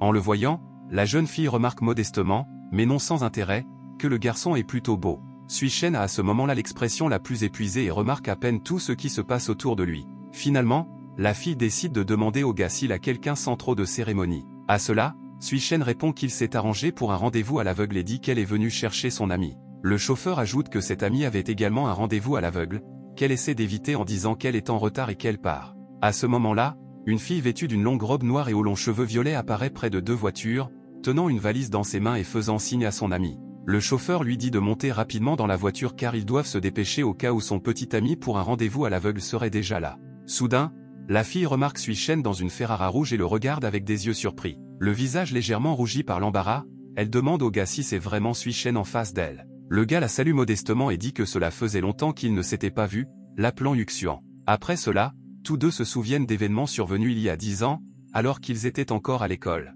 Yuxian jeta un œil derrière le mur et regarda son père dire au garçon que sa mère avait quitté la maison la nuit précédente. Il lui dit de lui donner l'argent et les clés de l'appartement, puisque sa mère le lui a demandé. Le garçon regarde tristement l'argent et les clés, incapable de vraiment comprendre pourquoi sa mère l'a abandonné. Oncle Han lui dit qu'il sait qu'il va passer l'examen d'entrée à l'université et qu'il est le fils de sa mère malgré ses actions, ce à quoi Sui Shen le remercie et part. Lorsque le garçon s'éloigne un peu, l'homme avec une expression triste prétend qu'il se sent incroyablement désolé pour lui, ce à quoi Yuxian demande si ce n'est pas de sa faute. La fille essaie de dire que le garçon a tué son père lui-même, mais Kan lui ferme la bouche. L'homme lui ordonne de ne pas dire de telles bêtises et de ne pas écouter tout ce que disent les passants. En regardant le garçon, l'oncle Han dit qu'il est tout simplement très malheureux. Après un certain temps, le rendez-vous à l'aveugle a finalement commencé et Sui Shen s'est assise avec Yuxian et son ami dans un restaurant, ne sachant pas comment entamer une conversation. Le gars décide d'interpeller le serveur afin de détourner un peu son attention et celle de ses compagnons. Yuxian, en regardant cela, nota mentalement que si c'était le même gars, alors il avait beaucoup changé. L'ami de la jeune fille lui murmura pourquoi elle ne lui avait pas dit que son compagnon était si riche et si beau, ce à quoi elle répondit qu'elle ne l'avait pas vu depuis 100 ans et qu'elle le reconnaissait à peine. Finalement, un serveur s'est approché de leur table et, après les avoir salués poliment, leur a demandé ce qu'ils voulaient. Yuxian dit que le gars peut choisir lui-même, et son ami ajoute en plaisantant qu'elle mangera tout. Sui Shen se souvient des paroles de l'oncle Han, mais répond qu'il n'est plus la même personne qu'il était autrefois. Tout d'abord, le gars décide de commander un gros thon rouge accompagné de crabes et de steak de bœuf. Cependant, il dit plus tard au serveur d'oublier tout cela et d'apporter tout ce qu'ils ont sur le menu. Une telle commande choque le serveur, car servir de tels clients avec des commandes extravagantes n'est jamais une tâche facile. Yuxian et son ami ont également été choqués par la déclaration de Sui Shen, ne s'attendant pas du tout à de telles choses. Pendant ce temps, le serveur essaie d'expliquer que même leur plat le moins cher est assez cher, donc une telle commande pourrait ne pas être abordable pour beaucoup de gens. À ce moment-là, Yuxian pense que le gars est soit un parvenu, soit vraiment incroyablement riche, mais on ne sait pas exactement quand il est devenu ainsi.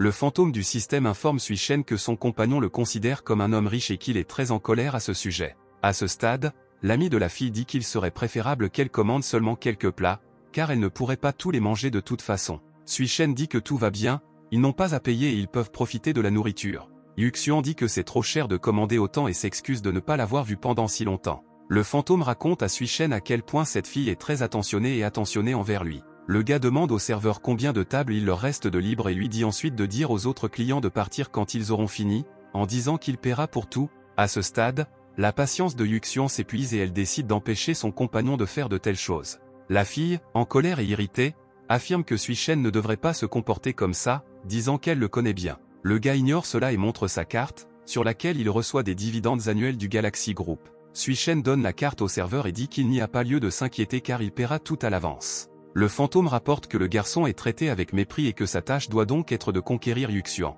L'homme dit à sa compagne qu'il est le directeur exécutif du groupe Galaxy et donc un homme assez riche. Il dit cela pour éviter de nombreuses questions gênantes, tandis que Yuxian demande à nouveau au gars avec surprise. Son ami se demande si Sui Shen pourrait vraiment être le PDG du groupe Galaxy. Le gars demande mentalement au fantôme du système si cela suffit pour accomplir la tâche de le conquérir, ce à quoi il reste silencieux. Pendant ce temps, le serveur revient avec une carte et s'adresse à Sui Shen avec une expression très tendue, essayant de maintenir un sourire poli. Il affirme qu'il n'y a pas du tout d'argent sur la carte qui lui a été remise. Plus tard, Sui Shen sort un terminal de carte de crédit et essaie de payer la commande, mais la notification indique que le solde est nul. Ne comprenant pas ce qui arrive à sa carte, le gars essaie de la passer encore et encore. Finalement, il sent que l'atmosphère devient tendue et les gens dans le restaurant commencent à parler de lui comme s'il était un vantard et un perdant. Sui Shen rit d'une manière trop dramatique, mais son rire ressemble plus à de l'hystérie. À la surprise de ses compagnons, le gars s'excuse auprès du serveur et dit que c'était son erreur. Sui Shen dit qu'il a acheté un bien immobilier avec sa carte et qu'il n'a pas remarqué que l'argent était épuisé,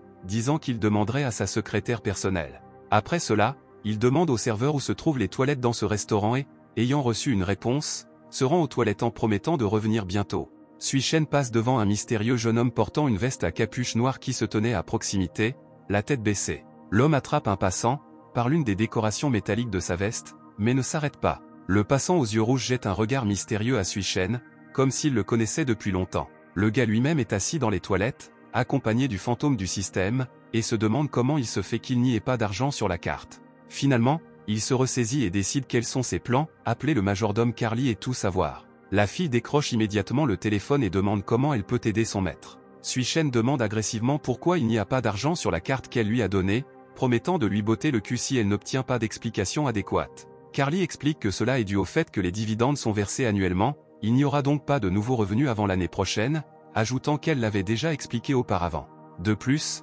La femme de chambre demande à nouveau ce que le gars voulait faire d'elle, en disant que si ce n'était pas pour ça, elle aurait pu l'aider. Sur ce, Sui-Shen raccroche et regarde son téléphone avec désespoir. Ensuite, il commence à supplier le fantôme du système, les larmes aux yeux, de l'aider à sortir de cette situation avec dignité. Pendant ce temps, la commande a déjà été préparée et livrée à la table de l'entreprise, le serveur souhaite une délicieuse nourriture à Yuxian et à son ami. Pendant ce temps, le chauffeur demande avec enthousiasme pourquoi Sui-Shen est parti si longtemps, pensant que quelque chose ne va pas. Elle demande également à son ami comment elle pensait qu'elle et ce garçon étaient des amis d'enfance et non pas dans une relation amoureuse, et si tout ce rendez-vous la dérangeait. Yuxian dit que si le gars veut se ridiculiser, alors laissez-le le faire avec toutes les conséquences sous la forme de laver les sols et la vaisselle en guise de travail pour ce dîner. Après cela, elle invite son ami à goûter tout ce qui a été apporté, affirmant que les plats sont très savoureux. Le chauffeur répond que ce n'est pas qu'il ne veut pas tout manger, il a juste peur, ce à quoi Yuxian demande de quoi il a peur. La fille répond que si Sui-Shen fait vraiment semblant,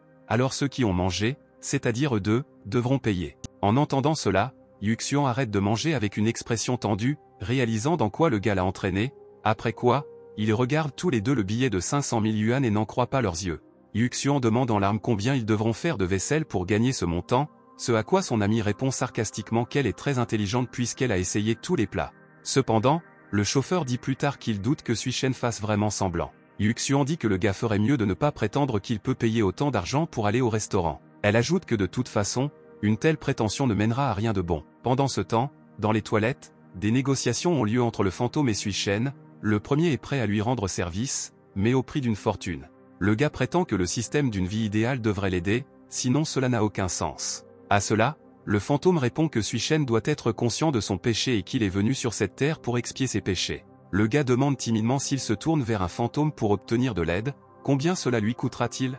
Le fantôme présente un panneau du système de vie idéal avec l'image d'un coffret cadeau attaché avec un ruban et dit que cela ne coûtera qu'un demi-million de yuan. Cependant, il poursuit en disant que le prix d'un tel don est énorme, 3% de vertu, ce qui choque Sui-Shen, qui affirme qu'il mourrait sans ces pourcentages.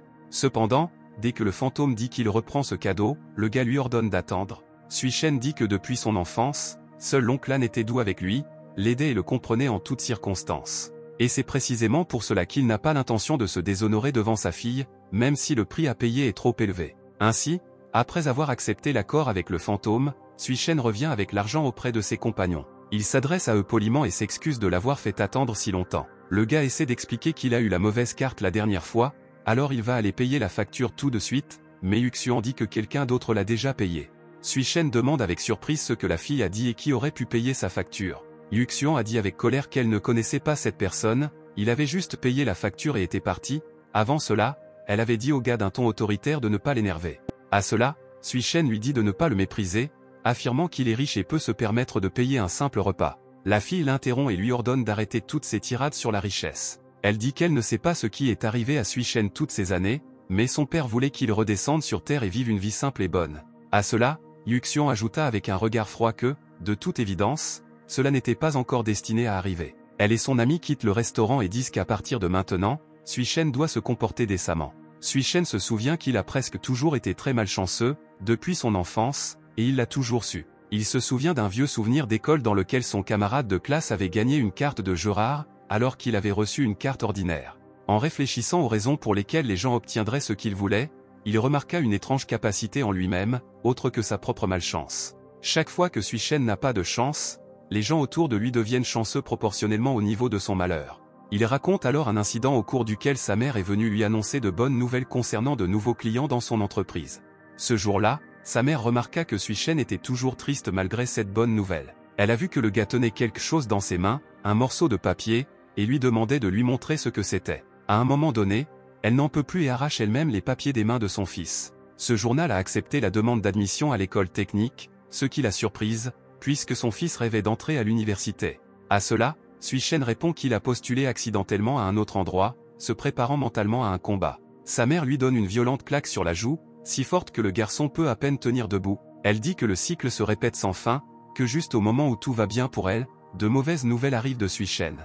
La mère dit qu'elle ne peut plus supporter cette torture qui dure depuis des années et que le garçon doit arrêter de la torturer de cette façon. Et soudain, Sui-Shen se réveille de ce cauchemar dans la chambre de sa nouvelle propriété luxueuse. Il pense à quel point ce rêve est dégoûtant et cauchemardesque et à quel point il ne veut pas du tout se souvenir de ces choses de sa vie. Soudain, Il sent un doigt de la main de Carly toucher sa tête, la femme de chambre demande ce qui ne va pas. Le gars, ne s'attendant pas à la voir si près ce matin, jette sa main et demande ce que c'est. Ensuite, Carly remarque que son maître a l'air un peu fatigué et lui demande s'il veut quelque chose à manger, ce à quoi il répond avec approbation. Quelques minutes plus tard, Sui-Shen prend son petit déjeuner et remarque à quel point tout est délicieux. Carly prétend que c'est son travail de préparer les plats pour ses repas, et il loue ses compétences. La jeune fille prétend ensuite qu'elle est le majordome et la femme de chambre personnelle de Sui-Shen, il peut donc s'adresser à elle pour n'importe quelle raison, ajoutant qu'il a un certificat en psychologie. Le gars ouvre la bouche pour lui parler de ses propres problèmes, mais quelque chose l'arrête. À la fin, Sui-Shen prétend que ce n'est rien de grave et que rien de tout cela n'a d'importance, se détournant de sa servante. À ce moment-là, la servante saute soudainement sur son maître et l'attrape par les épaules d'une manière étrange. Sui-Shen, ne pouvant pas vraiment résister à la fille, lui demande ce qu'elle fait. Avec un regard étrange, Carly dit que ce n'est pas grave si le maître ne veut pas le lui dire, ajoutant qu'elle fera tout ce qui est en son pouvoir. Cela provoque une certaine peur et une certaine tension sur le visage de Sui-Shen, ne comprenant pas ce qui est sur le point de se passer ensuite. Pendant un certain temps, on entendait dans la chambre principale des bruits qui pouvaient facilement être confondus avec quelque chose d'indécent. Cependant, Carly a simplement fait un massage de la tête à Sui-Shen, puis lui a demandé s'il se sentait mieux, ce à quoi il a répondu par l'affirmative. À un moment donné, le gars demande à la femme de chambre combien de ressources il a accumulées maintenant. Le majordome énumère les ressources, qui comprennent 1% des actions du groupe Galaxy, un domaine de luxe, 4 propriétés dans la communauté de Jianyang et un immeuble de bureaux. En entendant cela, Sui-Shen la remercia et enfila sa veste avant de quitter la chambre. Il a ensuite pu être vu sur le panneau d'affichage de la communauté de Jianyang, publiant des annonces pour ses propriétés. Parallèlement à cette activité, il pensait que tous ses problèmes n'avaient qu'une seule racine.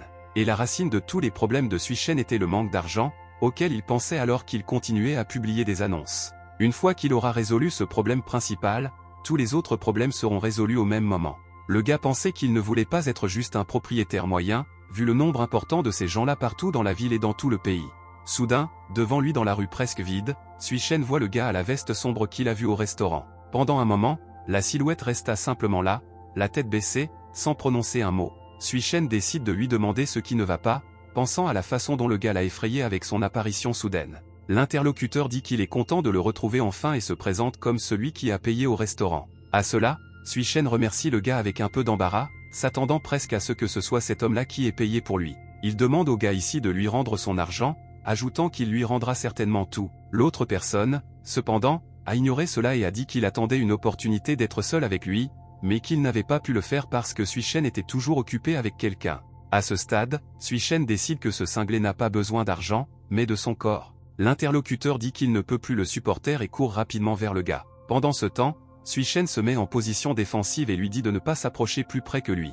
Soudain, il décide même de tomber à genoux pour demander grâce pour son corps. Cependant, pour une raison inconnue, l'étranger fit la même chose, tombant à genoux juste devant lui. À l'unisson, les garçons ont commencé à dire des choses différentes. Sui-Shen a dit qu'il n'aimait pas les hommes et l'étranger l'a appelé le dieu du mal. L'étranger prétendit qu'il le cherchait depuis longtemps, traversant des montagnes et des incendies, un sol dur et de la boue, afin de le retrouver. Lorsque Sui-Shen demande qui est devant lui, le gars demande s'il ne se souvient vraiment pas de lui. L'instant suivant, l'étranger enlève sa capuche et se présente comme le frère cadet du dieu du mal Sui-Shen, Mota. Les souvenirs conduisent Motu au palais noir du dieu du mal, où il s'empresse de livrer des nouvelles à la divinité. Il se précipite à une vitesse surpuissante à travers les couloirs sombres remplis de colonnes noires vers la divinité du mal, visiblement agitée. Mota apparaît ensuite devant le dieu, qui est assis sur un trône noir à pointe et dit que quelque chose de très important s'est produit. Le propriétaire de tout mal demande d'un ton détendu ce qui s'est exactement passé de si important. Mota affirme qu'il a prédit l'avenir il n'y a pas longtemps, et à cette occasion il a découvert que les autres dieux se préparaient à lui imposer des sanctions. Il dit que cette fois les dieux pourraient être réels, alors il demande aux équipes de préparer une armée pour combattre les dieux. Cependant, le propriétaire de tout le mal, d'un ton presque indifférent, refuse son jeune frère, en disant que ce n'est pas nécessaire. Mota demande simplement avec enthousiasme pourquoi ce n'est pas nécessaire, ne comprenant manifestement pas les plans de son maître. Cette divinité répond que les dieux sont déjà là, après quoi les murs sombres du palais s'effondrent dans une lumière dorée. Ils ont unanimement affirmé que la fin du dieu maléfique était déjà incroyablement proche, la proclamant comme le tonnerre des cieux. Le dieu noir pose sa main sur l'épaule de son jeune frère en signe de confiance et de bénédiction. Il dit qu'il a confiance en son subordonné et c'est pourquoi Mota doit quitter cet endroit le plus tôt possible. La divinité déclare que cette bataille n'est pas un endroit où l'on peut prendre des risques. Après cela, le Seigneur des Ténèbres fait pousser d'énormes ailes semblables à celles de chauve-souris en prévision de sa bataille finale. Alors qu'il s'élève dans le ciel doré, il dit que lorsqu'il tuera les dieux, Mota reviendra le chercher. Et comme ça, il disparaît dans la lumière dorée, sous les cris désespérés de son petit frère. Et c'est ainsi que Mota termine cette histoire, la racontant à Suishen et essuyant ses larmes avec un mouchoir blanc. Le gars ajoute qu'après la bataille, le dieu du mal a été chassé sur Terre, et il s'est secrètement frayé un chemin jusqu'ici, et maintenant, après des centaines d'années, ils sont enfin ensemble. Suishen écoutait avec tension à ce moment-là, ne sachant pas quoi faire de cette information, décidant finalement de poser des questions sur les projets futurs. Mota dit que, bien sûr, tout d'abord, Suishen doit revenir et se venger des dieux qui l'ont placé dans de telles conditions. Il dit que son pouvoir magique fonctionne à peine ici, mais ce n'est guère un problème avec le grand dieu sanguinaire et tout-puissant du mal. Cependant, au milieu de ce discours, Mota a remarqué comment son maître a grimpé à un arbre après qu'un chat soit resté coincé dans les branches. Soudain, Suishen entend une branche craquer sous lui et remarque qu'elle parvient à peine à les maintenir ensemble, lui et le chat. L'instant d'après, comme on pouvait s'y attendre, il tombe avec le chat au sol sous un arbre. L'homme soulève joyeusement l'animal et est heureux qu'il ait été sauvé. À ce moment-là, Mota, choqué, dit que son maître ne fait pas vraiment ce qu'il est censé faire. Suishen libère ensuite le chat et explique que peu importe qui il était dans sa vie passée, il est maintenant un homme simple qui a tout simplement 10 000 fois moins de chance que les autres. Il poursuit en disant qu'il doit gagner des points de vertu pour se débarrasser des malheurs et vivre une bonne vie, et qu'il n'a rien à voir avec les dieux et la vengeance. Mota, franchement surpris, dit que c'est un mensonge et qu'il sait exactement qui est en face de lui. L'homme prétend que Suishen sent le dieu du mal et demande avec irritation comment le dieu du mal qu'il connaît depuis si longtemps peut penser à quelques vers. Suishen comprend cette odeur comme la présence d'une énergie maléfique et pose des questions à ce sujet, ne comprenant pas comment il ne peut pas la voir. À ce moment-là, Mota rappelle au jeune homme que son œil divin peut voir toute chose dans le monde. Rien n'avait jamais pu échapper à sa vue, cependant, parce que sa magie était supprimée dans ce monde, il avait perdu la capacité de voir l'avenir. Après y avoir réfléchi plus attentivement, Suishen décide de demander si Mota voit le fantôme du système. Ce fantôme se reflète dans l'œil du gars, recouvert d'un signe magique en forme de losange. Cependant, Mota répond qu'il ne voit aucun fantôme du système, mais sa manière de parler éveille certains soupçons chez Suishen. Il se tourne vers le système et dit que sauver le chaton devrait lui donner 1/10% de ses vertus. Suishen dit qu'il a remarqué cela alors qu'il est Liani et demande s'il a vraiment besoin de faire de bonnes actions pour gagner en vertu, ce à quoi le fantôme répond avec approbation. Le gars commence à secouer le fantôme, lui demandant pourquoi il ne lui en a pas parlé avant, mais il répond que Suishen n'a tout simplement pas demandé. Il décide avec beaucoup d'enthousiasme que si tel est le cas, il ne devrait pas perdre de temps et commencer à gagner des points maintenant. Pendant ce temps, Mota était assis non loin d'eux, complètement déprimé, ce qui a finalement attiré l'attention de Suishen. Le frère cadet du dieu pensait à quel point ce serait mal si les dieux étaient si cruels qu'ils transformaient le dieu maléfique en une réincarnation d'un fou. Il arrive finalement à la conclusion que Suishen a simplement perdu les souvenirs de sa vie de dieu maléfique et qu'il doit le lui rappeler. Alors Mota décide d'emmener son frère désormais aîné à un certain endroit où les souvenirs du dieu du mal seront révélés. Suishen regarda simplement l'endroit où ce type l'avait amené avec surprise. C'était un bar de striptease où Mota avait ordonné à la direction de faire sortir toutes ses filles, en disant qu'il s'occuperait de tout lui-même. Il dit que l'argent n'est pas un problème tant que le personnel peut fournir un service adéquat à Suishen. Le gars lui-même pensait que Mota était évidemment un invité fréquent dans de tels endroits, pour une raison quelconque liant cela à sa taille. Par la suite, 7 filles différentes avec différents types d'apparences sont apparues sur scène, toutes les 7 faisant des poses érotiques intéressantes. Leur chef leur a ordonné de s'aligner et leur a ensuite dit de faire tout ce qu'ils avaient appris tout au long de leur vie. Instantanément, ces filles ont encerclé Suishen, flirtant avec lui et le plaquant à différents endroits. Mota regardait avec satisfaction le gars essayer de combattre les filles. Il pensa avec un sourire que de telles actions devraient rafraîchir la mémoire de son maître et frère aîné. Après un certain temps, Suishen était complètement épuisé et immobilisé par les actions des filles causées par Mota. Il restait 4 filles près de lui et les visiteurs de ce bar parlaient de lui avec beaucoup d'enthousiasme. Soudain, un homme d'une trentaine d'années porte son attention vers la table où Suishen est assis, entouré des employés de l'établissement. Il reconnaît soudainement le gars et demande si c'est vraiment Suishen devant lui avec un grand sourire sur son visage. Le garçon épuisé commence à se souvenir de ce garçon, se souvenant finalement du nom de Zuping. Plus tard, les deux hommes ont bu à la santé de l'autre et ont parlé de leur vie. Ce type était très gentil avec Suishen à l'école et l'a même protégé de l'intimidation, il a dit qu'il se marierait bientôt. Cela a surpris le gars, qui ne comprenait pas pourquoi un homme presque marié se rendait dans de tels établissements. Zuping a déclaré qu'il avait rencontré quelques difficultés dans sa vie et qu'il était venu dans ce club pour noyer son chagrin. Il ajoute à cela qu'il n'a jamais commandé de fille, donc à cet égard il est sans péché. Suishen décide de poser des questions sur les problèmes du gars. Zuping dit qu'elle veut rendre son mariage plus élégant et réserver une voiture de luxe, mais la bureaucratie de location rend le processus impossible. Sui-Shen comprend que la situation nécessite vraiment beaucoup de préparations différentes et sympathise avec son ami. Il décide donc de proposer de prêter sa propre Ferrari rouge pour le mariage de Zhu Ping. Sui-Shen lui remet les clés et son ami pense qu'il plaisante car comment pourrait-il avoir une Ferrari? Cependant, en voyant les clés, les yeux de Zhu Ping ont presque sauté de sa tête à cause d'un tel choc. Le gars serre Sui-Shen dans ses bras et l'appelle son ange porte-bonheur, et le système envoie une notification de 0,5% de vertu supplémentaire pour avoir aidé un ami. Il sourit avec contentement, pensant à la façon dont il a aidé son ami et obtenu des points en même temps. Mais soudain, la police a fait irruption dans ce bar de striptease et a ordonné à tous ceux qui s'étaient rassemblés de mettre leurs mains derrière leur tête. Ensuite, il vous ordonne de ne faire aucun mouvement inutile et de vous asseoir sur le sol, la tête baissée. Deux policiers repèrent Zhu Ping et Sui-Shen et prétendent qu'ils sont impliqués dans des crimes sexuels et du trafic et doivent donc être emmenés au poste de police. Et l'action se déplace alors au commissariat de police, d'où différentes personnes doivent être récupérées par leurs connaissances. Zhu Ping était suivi par sa future épouse, et Sui-Shen était suivi par son majordome et sa femme de chambre Carly. La femme de Zhu attrape son fiancé par l'oreille et le tire chez lui, et il dit à son ami de ne pas oublier de venir au mariage. Pendant ce temps, Sui-Shen demande à Carly où Mota a disparu, mais elle ne sait pas de qui il parle, alors le gars lui dit d'oublier ça.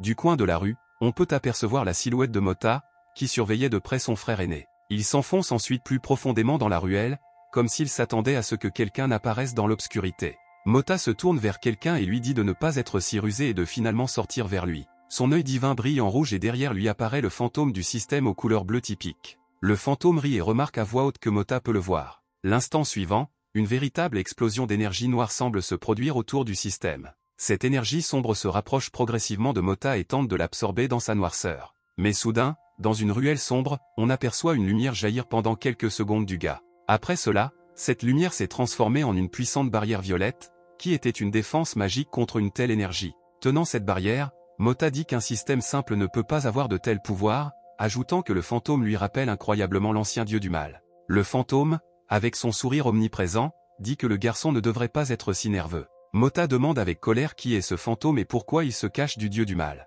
À ce moment précis, la matière bleue transparente à partir de laquelle le fantôme du système semblait se former s'est désintégrée dans l'obscurité de l'énergie noire. Un véritable dieu du mal est apparu devant Mota avec un sourire sur son visage et s'est présenté comme un tel dieu. Quelque temps après ces événements, le mariage de Zhu Ping a eu lieu dans la belle chapelle néo-gothique. Le prêtre a demandé aux mariées si elles étaient prêtes à se marier, ce à quoi elles ont répondu à l'unanimité qu'elles étaient prêtes. Ensuite, ils parlent d'être ensemble pour toujours, de traverser la vie en se tenant la main et de vieillir ensemble. Et cette fois, les mariés ont répondu à l'unisson qu'elles étaient d'accord, en se souriant. Le prêtre tend au couple un document qu'il appelle un contrat de bonheur et leur demande d'y laisser leurs empreintes digitales. Pendant ce temps, dans le même esprit, la signature du contrat de location entre Sui-Shen et Liani a lieu. La fille est contente que tout cela soit terminé, disant que tôt ou tard elle en aurait eu assez que sa mère l'appelle à ce sujet. Le fantôme du système informe Sui-Shen qu'aider sa petite amie à payer son loyer a fait augmenter son niveau de vertu de 0,5%, tandis que le gars pense au mariage. Liani prétend que même si la maison appartient au gars, il ne peut toujours pas entrer dans sa chambre, ce à quoi il répond qu'il ne le voulait pas. Plus tard, la jeune fille, surprise, admet que Sui-Shen possède en réalité des biens immobiliers, dont il est prêt à se vanter, mais elle est brusquement interrompue. Liani dit qu'elle ne s'attendait pas à ce que le patron du gars soit si gentil qu'il lui donnerait non seulement une voiture, mais aussi une maison entière. En pensant qu'il n'est pas digne de confiance, Sui-Shen décide de lui demander pourquoi elle loue une maison entière pour une seule personne. Elle explique qu'elle ne voulait pas louer une maison entière, mais qu'elle avait besoin de trouver un endroit où vivre dans le quartier autour de son école. Au moment du paiement, la jeune fille a admis qu'elle n'avait reçu que 20 000 yuan et qu'avant cela, elle devait encore aider financièrement sa famille de toutes les manières possibles. Sui-Shen, entendant cela, pense que peut-être sans le système, toute sa vie passée aurait été passée dans un simple et amer remords. Soudain, il crie sur Liani et dit qu'ils doivent aller quelque part. Après un certain temps, plus près du crépuscule, il se retrouve sur la plage la plus proche, la fille court sans souci sur le sable, tandis que Sui-Shen marche plus réservément. Liani court pieds nus le long des bords de l'eau, expliquant à quel point c'est frais et agréable. Pendant ce temps, Sui-Shen marche tranquillement, observant son compagnon. La fille a essayé de trouver une perception simple, presque enfantine, des choses dans le monde qui l'entourait et d'en profiter simplement. Liani rit franchement et innocemment, se remettant des semaines interminables de travail. Sui-Shen regardait cela calmement et pensait qu'il voyait quelque chose de vraiment beau. Mais dès qu'il eut dit cela, son compagnon lui jeta de l'eau au visage. Liani lui a demandé de quoi il parlait, ce à quoi l'homme a répondu qu'il pensait à la mer et au soleil. Avec une posture fière et un sourire sur son visage, la jeune fille a dit avec assurance que ces mots étaient un mensonge. Elle se souvient plus tard que Sui Shen avait déclaré lors de la réunion des anciens qu'il travaillait pour Galaxy Group, ce qu'il confirme l'instant d'après. La fille dit qu'elle travaille toujours là-bas, donc ils doivent être collègues et demande où travaille exactement le gars, ce à quoi il répond maladroitement au siège social.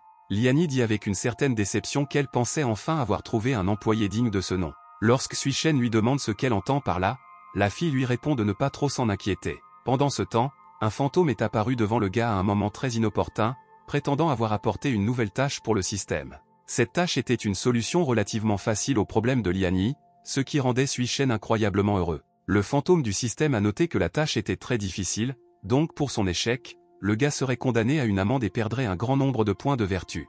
Ghost soutient qu'il s'agit à la fois d'un risque et d'une opportunité, le comparant à un vélo qui peut devenir une moto. Sui Shen ajoute qu'il peut également se transformer en civière. À cela, le système répond qu'il n'y a rien à craindre, car il est toujours là et est prêt à aider pour un certain prix. Le gars prétend qu'il ne fera plus quelque chose comme ça. Sui Shen pense que le risque est généralement faible, mais le montant est assez important, et cela ne serait-il pas pire pour lui s'il échouait ne serait-ce qu'à une seule tâche? Pendant ce temps, sur la route à proximité, quelqu'un dans une voiture rouge lui criait de se ressaisir et d'accepter la situation. C'était Mota qui n'arrêtait pas de crier que le dieu maléfique devait prendre en charge la tâche du système quoi qu'il arrive. Il a soutenu que Sui Shen devait croire en lui-même et qu'il pouvait tout faire, offrant également sa propre aide. Alors qu'il s'éloignait en voiture, Mota réfléchissait au fait que le système n'était pas fiable et à la manière exacte d'aider le gars. Bien sûr, cela ne correspond pas au plan du fantôme du système, alors il se prépare à l'action avec une expression mécontente sur son visage. Mota remarqua que quelque chose était sur le point d'arriver à lui ou à sa voiture et se prépara à agir dès qu'il le put. Le fantôme claqua simplement ses propres doigts bleus transparents et mit fin à l'ingérence de Mota dans ses affaires, du moins pour l'instant. Un gros camion est apparu devant la voiture rouge, ce qui pour une personne ordinaire équivaudrait certainement à la mort. Et ainsi les deux voitures sont entrées en collision, provoquant une énorme explosion accompagnée de beaucoup de fumée noire. En observant cela, Sui Shen affirme qu'il ne souhaite pas se soumettre à la tâche proposée. Le fantôme a juste souri et a dit qu'on ne pouvait rien y faire. Sui Shen décide de retourner auprès de sa compagne et de lui dire qu'ils doivent partir maintenant. Cependant, la fille resta immobile et ne répondit pas aux paroles du gars, alors il l'appela à nouveau. Liani regarda finalement son compagnon avec une expression triste et son visage trempé de larmes. À ce moment-là, Sui Shen réalisa qu'il ne se souciait pas de la tâche ou de la vertu, il voulait seulement aider cette fille. Liani se souvient d'un des nombreux mauvais moments de sa vie, lorsqu'une autre personnalité était entourée par une foule de journalistes. On a demandé à cette fille son secret de réussite en tant que mannequin travaillant pour le groupe Galax avec toutes les questions journalistiques typiques. Liani elle-même regardait cette fille depuis l'ombre, la tête baissée, et réfléchissait. Elle pensait avec lassitude que cette place d'un mannequin populaire devrait lui appartenir. Pendant ce temps, dans son service, les employés discutaient du fait qu'il ne servait à rien d'avoir une belle apparence si elle ne s'accompagnait pas de la capacité de se présenter. L'une des employées a demandé à parler plus doucement, mais la fille la plus active dit qu'elle n'a nommé personne en particulier, affirmant que n'importe qui pouvait obtenir un emploi. Un homme intervient soudainement dans cette conversation, affirmant que madame y attendait une opportunité depuis longtemps, mais que pour une raison quelconque, elle avait donné le poste à quelqu'un d'autre. Soudain, l'ouvrier sentit une aura sombre et se tendit visiblement, attendant les conséquences des paroles prononcées. En effet, Liani est apparu derrière le travailleur aux cheveux violets le plus actif et lui a demandé de quoi il parlait pendant les heures de travail. La jeune fille a essayé d'une manière ou d'une autre de sortir de cette situation gênante et de se justifier, mais elle a été brusquement interrompue. Liani a déclaré que si les travailleurs veulent vraiment parler, ils peuvent le faire en dehors des heures de travail, sinon ils seront obligés de travailler des heures supplémentaires. L'un des ouvriers dit à la jeune fille que madame Zhang l'attend, alors elle quitte ses subordonnés. La fille grondée est particulièrement en colère contre Liani, la considérant comme un monstre pompeux. Pendant ce temps, madame Zhang attend son subordonné au bureau, en buvant du café dans une tasse rouge. Dès que Liani entre dans son bureau, elle dit immédiatement que même si le poste qui devait être transmis appartient désormais à quelqu'un d'autre, elle espère que cela n'a pas été pris à cœur. La jeune fille dit qu'elle comprend et n'a aucun problème avec le fait qu'elle ne soit pas apte à occuper certains postes vacants en raison de compétences insuffisantes. À cela, madame Zhang, avec un léger sourire poli, affirme qu'elle est heureuse que son subordonné pense ainsi. Elle poursuit en disant qu'un nouveau projet a émergé, lié à la société principale Galaxy Group, qui est assez spécifique et complexe, et donc peu de gens sont prêts à le prendre en charge. Madame Zhang tend une pile de papier à Liani et dit que la jeune fille est mieux placée que quiconque pour gérer ce projet. À un moment donné, Liani ne pouvait pas croire qu'une telle opportunité lui était offerte, elle était donc presque sans voix. Finalement, elle promet de répondre aux attentes de son patron, auquel elle demande de fixer un rendez-vous dès qu'elle aura examiné les documents. Liani sort immédiatement du bureau et dit à son subordonné Xiao Li d'appeler tout le monde dans le département pour une réunion d'urgence. Lorsqu'elle apprend que c'est déjà la fin de la journée de travail, elle insiste pour que la réunion ait lieu aujourd'hui. Finalement, tout le monde s'est réuni dans la salle de conférence et Liani a commencé sa présentation du nouveau projet. Cependant, la plupart des travailleurs se plaignent avec fatigue et irritation du fait qu'il est déjà 7 heures et qu'ils sont encore au travail. L'un d'eux s'adresse même directement à Madame Li et lui dit d'économiser ses forces, lui demandant pour qui elle fait tout cela.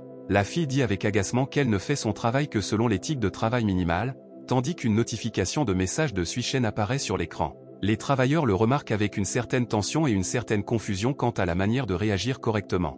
Liani elle-même entend un tas de sons de notification et décide de voir ce que c'est. Elle voit finalement Suishen sur l'écran de présentation lui écrire un message sur la perturbation endocrinienne due au stress. En voyant tout cela, les ouvriers subalternes ont commencé à se moquer de la jeune fille, en disant qu'elle avait ces violations parce qu'elle travaillait trop. Finalement, Liani court vers les toilettes d'une manière furieuse et embarrassée et claque bruyamment la porte des toilettes. La fille écrit à Suishen pour lui demander pourquoi diable il envoie ces messages, ce à quoi il répond qu'il voulait prendre soin d'elle, mais qu'il ne savait pas exactement ce qui la dérangeait. La fille répond qu'elle n'a pas besoin de ses soins et l'ajoute à la liste noire, tandis que le gars a déjà réussi à écrire un tas de messages avec des conseils pour toutes les occasions. Soudain, Liani entend quelqu'un d'autre dans les toilettes parler de quelque chose. Ce sont les ouvriers qui ont remarqué son sac et ont discuté du fait qu'il s'agissait probablement d'un faux. Après cela, ils rient du sac et partent, préparant le dîner, qui devrait être livré bientôt. Et seulement après cela, Liani, fatigué et avec une expression triste sur son visage, sortit des toilettes. Par la suite, il se dirige vers un arrêt éclairé par un seul lampadaire et où il n'y avait plus une seule personne. La jeune fille réalisa avec lassitude qu'elle ne pourrait pas prendre un taxi aussi facilement et rentrer chez elle. Liani regarda son sac, se demandant s'il s'agissait vraiment d'un faux, étant donné que le magasin lui avait dit qu'il était complètement original. Finalement, elle décide d'en acheter un nouveau plus tard, mais pour l'instant, elle réfléchit à la façon de rentrer chez elle. Soudain, une Ferrari rouge familière passe devant la fille et s'arrête, l'effrayant un peu. Suishen, alors qu'elle conduit, l'appelle une belle dame et l'invite à monter dans la voiture. Liani demande avec colère pourquoi il ne peut pas conduire normalement alors que c'est la voiture de son patron. Avec une expression légèrement tendue, Suishen dit qu'il s'inquiète pour la fille et que c'est pourquoi il est ici. Cependant, Liani affirme qu'elle s'en fiche et qu'elle ne montera pas dans cette voiture même si elle doit mourir. Suishen lui propose alors de l'inviter à dîner dans le restaurant de son choix. Liani n'a pas dit un mot, mais son estomac l'a trahi en rugissant bruyamment tout au long de l'arrêt. Elle accepte finalement la proposition, mais prétend que c'est seulement parce qu'elle le voulait. À ce stade, Suishen ouvre la portière de la voiture et invite la fille à monter. Liani, ayant le choix de l'endroit où aller, a décidé de visiter un marché proposant divers aliments traditionnels. Elle était fascinée par différentes choses et voulait goûter à tout, en regardant quelques fruits de mer. La chose suivante que la fille remarqua était une sorte de pâte avec une sauce rouge épaisse, qui lui semblait également délicieuse. Suishen a été un peu surpris par ce choix, affirmant qu'il pensait que les filles préféreraient les établissements branchés et étoilés Michelin. À cela, Liani répond qu'il ne pense pas que la nourriture de rue soit mauvaise et qu'il ne voit même pas beaucoup de différence entre la nourriture de rue et la gastronomie. Tenant un verre de bouillon avec de la viande et des légumes piqués sur des bâtons, la jeune fille ajoute qu'il n'y a pas de repas gratuit. Elle dit que le patron de Suishen est très gentil avec lui, mais le gars a également dû travailler dur pour lui, alors elle prend soin de son portefeuille de cette façon. À cela, il répond maladroitement à la jeune fille, la remerciant de prendre soin de lui. Soudain, un homme grand et musclé passe devant eux et Suishen tire Liani plus près de lui disant de faire attention. La fille perçoit cela comme une certaine façon de flirter, à laquelle elle répond qu'il l'aide simplement en tant qu'amie et que leur amitié est pure et innocente.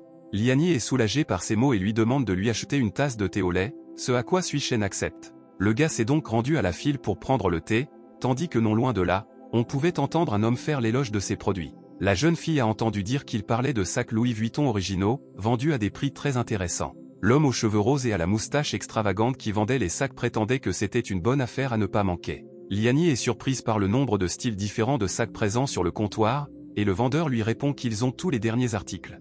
La fille décide de poser des questions sur un petit sac bleu avec un fermoir en or, qui ressemble un peu à un cadenas. Le vendeur affirme que ce style de sac ne coûte désormais que 8000, malgré le fait que la plaque devant le sac indiquait 20.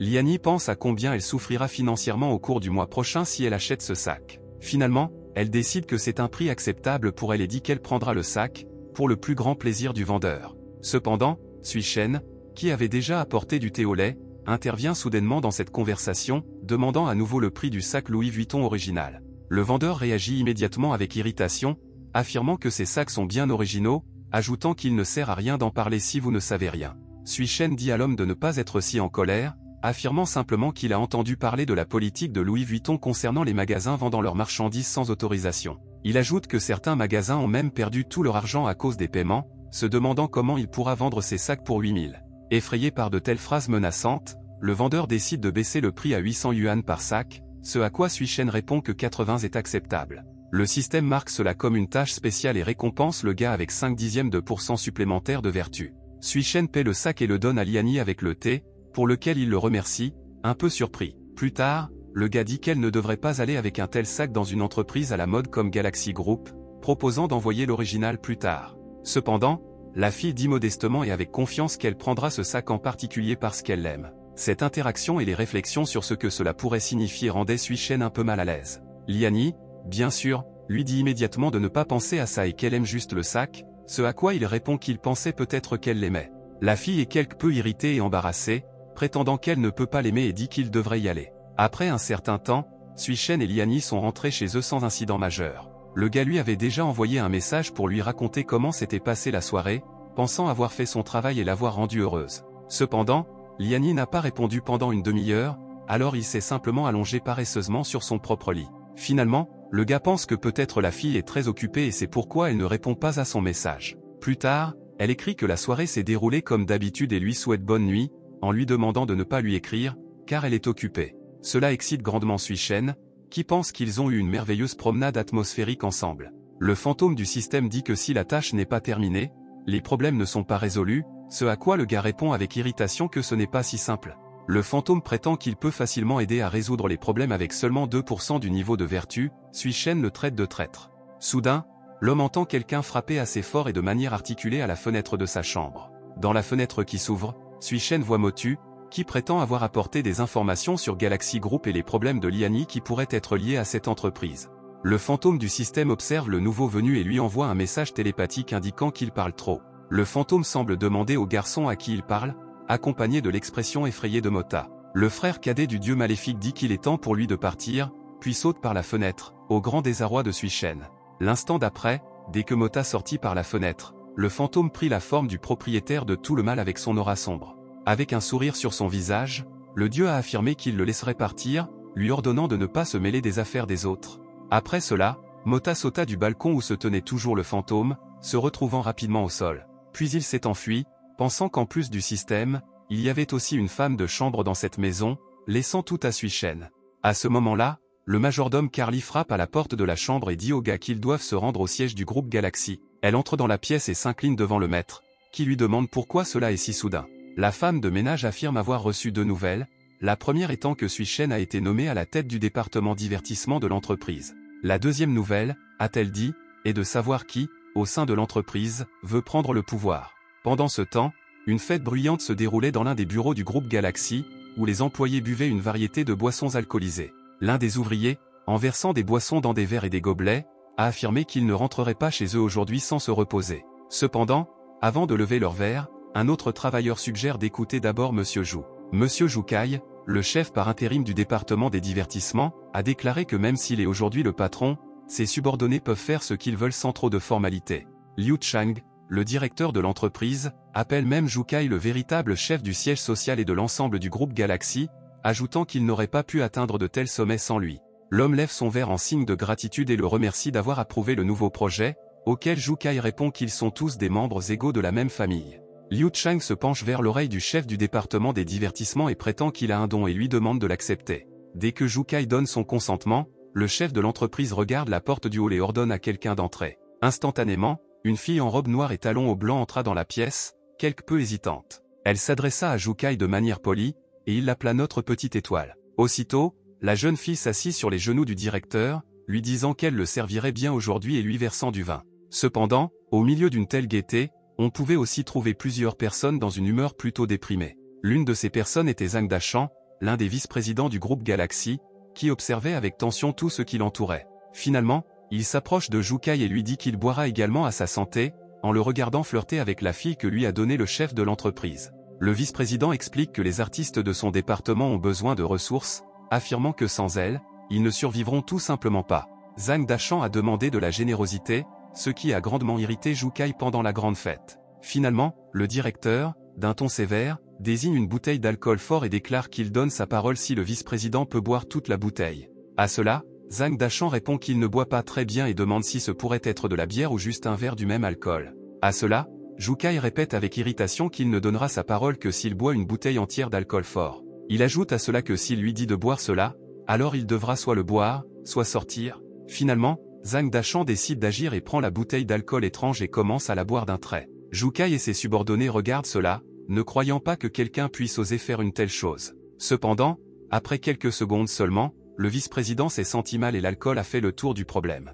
Zhang Dachang jette la bouteille et vomit violemment sur le sol, sous les cris excités de ses subordonnés. Considérant cela comme une défaite du vice-président dans le conflit, Zhu Kai lui ordonne de nettoyer après lui, tandis que lui-même quitte la foule avec la fille pour des activités plus privées. Quelque temps plus tard, dans une cabine de toilette, le réalisateur par intérim et la jeune fille s'habillaient après des actes intimes non spécifiés. Soudain, Zhu Kai entend que quelqu'un l'appelle et est très surpris par ce fait. Décrochant le téléphone, l'homme, d'un ton calme et réservé, ordonne à son interlocuteur de parler. L'instant suivant, Zhu Kai perd ce calme et cette retenue à cause des nouvelles qu'il a reçues et dit qu'il arrivera bientôt à un certain endroit. Pendant ce temps, dans l'un des bureaux du groupe Galaxy, l'ambiance était complètement différente, bien plus digne d'une grande entreprise. Sui Shen était assis dans la salle de conférence sur la chaise du directeur du département des divertissements de l'entreprise, accompagné de son majordome Carly et d'un autre homme. C'est Monsieur Lu Fan, le directeur par intérim du groupe Galaxy, qui a affirmé que dans peu de temps, Zhu Kai serait là. Et il apparaît effectivement, claquant dramatiquement la porte et s'enquérant de celui qui a osé prendre sa place, lui disant de venir le voir s'il veut mourir. Sui Shen et Carly ont regardé Zhu Kai parler de sa contribution à l'entreprise et de la façon dont il souhaitait voir qui pourrait le remplacer. Lu Fan finit par craquer et lui dit de se taire devant Sui Shen. À cela, Zhu Kai répond avec hauteur qu'il ne connaît aucune personne importante portant un tel nom. À ce stade, Carly se tourne vers Monsieur Lu Fan, affirmant que lorsque son maître n'est pas dans l'entreprise, le chaos est total ici. Après cela, le majordome a pointé du doigt Sui Shen et a déclaré que le directeur du département des divertissements avait déjà été choisi, mais que son maître n'avait pas pris le poste en raison de la suspension du projet.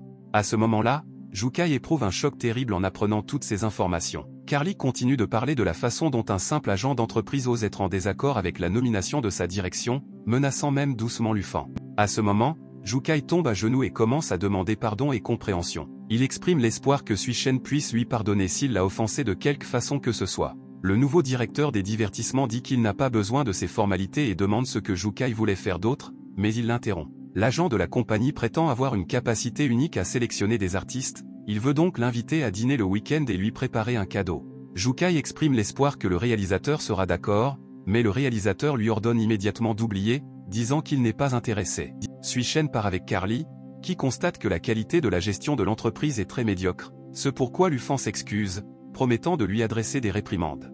Zhu Kai ne pense qu'à la façon dont il a été humilié sans pouvoir réagir. Le lendemain, Lian Yi présente son nouveau projet devant le siège du groupe Galaxy, affirmant que la stratégie actuelle permet à l'entreprise d'améliorer la formation des artistes.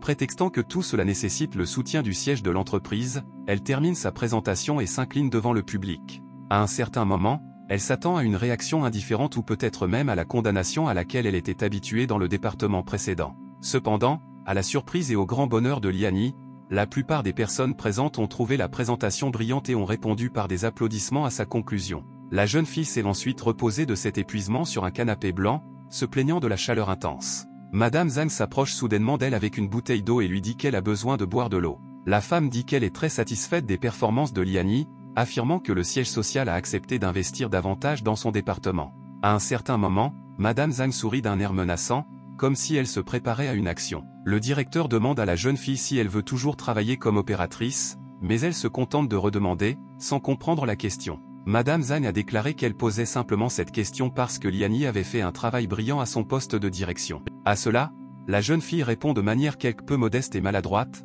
elle a toujours rêvé d'être une star, d'être le centre d'attention de beaucoup. La directrice dit que dans ce cas, elle a décidé de recommander Lian Yi pour un poste de mannequin pour l'une des marques de l'entreprise. En entendant cela, la jeune fille ne put se remettre du choc et ne savait tout simplement pas comment remercier Madame Zhang. Le réalisateur lui conseille de ne pas trop s'inquiéter, lui disant qu'il y a un petit prix à payer pour que son rêve devienne réalité.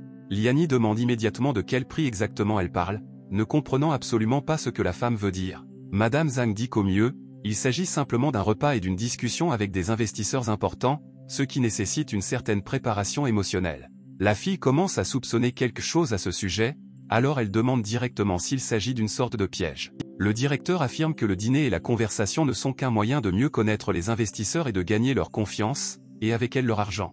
Voyant la jeune fille hésitante, Madame Zhang décide de faire pression sur elle en rappelant Li Xin, qui a pris la place de Liani dans le passé, affirmant qu'elle en savait plus sur tout cela. La femme dit qu'il est difficile pour une jeune femme d'obtenir quelque chose sans offrir quelque chose en retour. Le directeur dit que tout le monde dans ce secteur écoute la loi et se demande si Liani sait vraiment bien boire. À cela, la jeune fille, la tête baissée, répondit qu'elle n'avait jamais perdu contre personne dans un concours de qui s'énivrerait le plus vite. À cela, Liani ajoute que si c'est tout ce que Madame Zhang veut lui dire, elle la croit. Pendant ce temps, dans son nouveau bureau, Sui Shen, accompagné de Carly, parlait à ses subordonnés, s'excusant de les avoir fait travailler tard samedi. Dvoretskaya dit que c'est le premier jour de travail de son maître. Elle espère donc la coopération de ses subordonnés et de lui aussi. Sui Shen dit à la fille de changer son uniforme de femme de chambre, ce à quoi elle répond en plaisantant qu'elle pensait qu'il l'aimait. Finalement, après avoir terminé cette conversation, Carly décide de présenter enfin les directeurs du département que Sui Shen dirigera. Le premier fut Monsieur Shai, qui devint chef du département de réalisation et commença immédiatement à louer la beauté de son nouveau patron. Ensuite, c'était au tour de la directrice Ma, qui travaille au département de production et qui commente également l'attrait du nouveau manager, ce à quoi Sui Shen la remercie poliment. Il demande à Carly qui est le chef du département des talents, ce à quoi Carly répond qu'il s'agit de Zhu Kai, l'homme qu'il a vu hier. Dvoretskaya dit qu'il n'a probablement rien rapporté sur lui-même à cause de ce qui s'est passé hier, ajoutant qu'il est très utile au département. Sui Shen dit qu'il comprend la situation et met fin à la réunion, ajoutant qu'il guidera Carly, après quoi elle quittera le bureau. Le gars est assis à ce moment-là sur sa chaise et pense à la torture que représente le fait de gagner de l'argent, rêvant d'un simple transfert de pourcentage de vertu en biens matériels. En pensant à travailler tard, Sui Shen pense à Liani et se demande ce que fait la fille maintenant, rejetant les théories sur les heures supplémentaires. Pendant ce temps, la jeune fille se prépare à se présenter aux investisseurs du siège social et se maquille. Elle porte une robe de soirée bleue avec un décolleté profond et une fente au niveau de la jambe et elle ne pense pas que ce look soit trop sexy. Soudain, Liani reçoit un appel puis un message de Sui Shen, qui lui demande ce qu'elle fait maintenant. La fille pense que le gars n'a visiblement rien d'autre à lui écrire. À un moment donné, Liani pense à prendre une photo d'elle-même dans cette robe et à l'envoyer à Sui Shen. Cependant, immédiatement après cela, elle rejette cette idée en raison de son extrême timidité. Devant sa maison, Madame Zhang attendait dans la rue et demandait si la jeune fille était prête, affirmant qu'il était temps pour elle de partir, ce à quoi elle a répondu qu'elle était déjà en train de descendre. Après un certain temps, la jeune fille arrive dans une voiture de luxe dans un bâtiment majestueux et luxueux de style néoclassique. Après être sortie de la voiture, Liani n'en croyait pas ses yeux, car tout ce qui l'entourait était réel. Avec le soutien de Madame Zhang, la jeune fille a marché sur le tapis rouge, où se trouvaient de nombreux caméramens et journalistes. Liani a fait une élégante révérence au public, tenant sa robe étincelante. Au même moment, la jeune fille pensait que son vieux rêve d'être au centre de l'attention devenait enfin réalité. L'un des photographes a appelé Liani par son nom, lui demandant de regarder dans son appareil photo et de s'approcher. Dès qu'elle s'est approchée, le gars a déclaré que c'était le moment parfait et a pris une belle photo. Liani sourit légèrement et agita la main en guise de salutation, toute sa silhouette semblait briller de bonheur. Dans la foule près de ce photographe se tenait le chef du département des talents, Monsieur Zhu Kai, qui souriait d'un air quelque peu inquiétant. Déjà dans le restaurant de ce complexe de luxe, Madame Zhang invite Liani à se présenter à tous les invités. La jeune fille se penche et se présente comme étant la responsable du département de publicité du groupe Galaxy, et également mannequin sous contrat.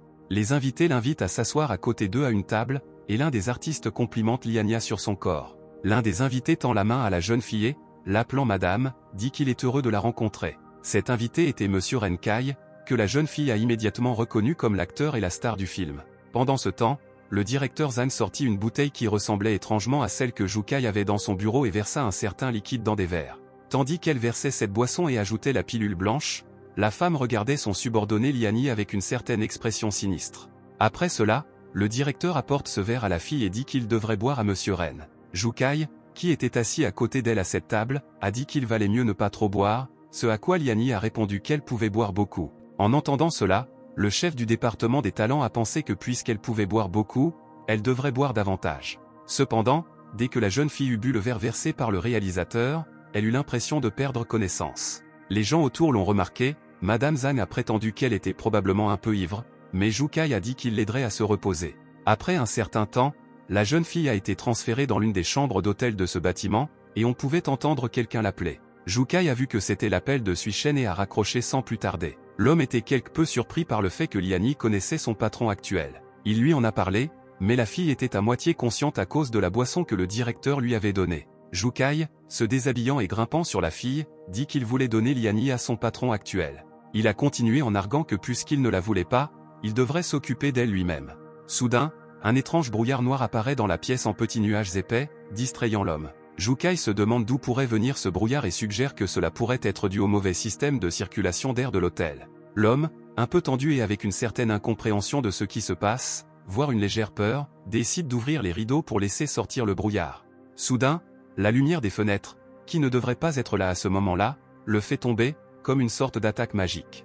Jukai tombe sur le lit et se cogne la tête sur les genoux soigneusement pliés de Liani. L'instant d'après, il sent le contact des mains de la fille sur ses joues, ce qui l'effraie par son caractère inattendu. Il est particulièrement effrayant de comprendre que la fille ne devrait pas avoir la force de faire de tels gestes dans son état, alors l'homme lève les yeux, là où elle devrait être. Jukai voit la silhouette terrifiante de Liani avec un sourire démoniaque et des taches noires à la place des yeux. Voyant cela, l'homme se met aussitôt à courir et s'enfuit de la chambre d'hôtel, oubliant même pourquoi il était là. Étonnamment, Jukai se retrouve dans un ascenseur en sous-vêtements et réfléchit à ce qui lui est arrivé. Soudain, il y eut un bruit, celui qu'on entend habituellement lorsqu'un ascenseur s'ouvre, et l'homme attendait avec peur de voir ce qu'il pourrait encore voir aujourd'hui. Il voit devant lui la silhouette d'une femme en blouse blanche et avec une courte coiffure noire, mais n'est pas encore capable de la reconnaître. Jukai réalise finalement qu'il s'agit de la directrice Zan et la salue en lui disant qu'elle arrive juste à temps. L'homme panique et lui dit que Liani est un fantôme, un véritable mal et une horreur qu'il n'aurait jamais pensé voir. Pendant ce temps, le directeur Zhang dit d'un ton sombre qu'elle est un cadeau.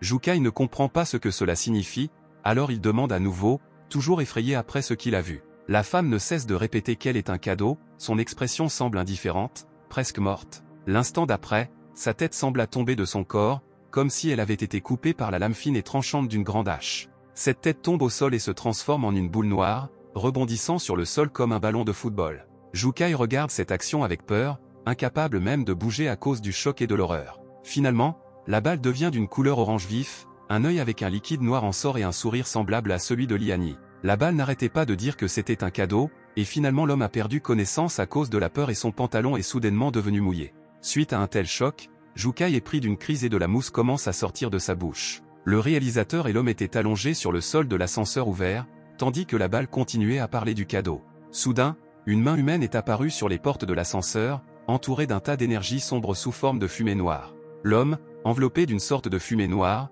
demanda avec une expression indifférente si les personnes présentes aimaient le cadeau. L'instant d'après, il se met à rire et prend la forme du véritable dieu du mal, le souverain de toutes les ténèbres. Il y a environ une demi-heure, Suishen a réagi avec colère et enthousiasme au fait que Liani était au dîner de Jukai.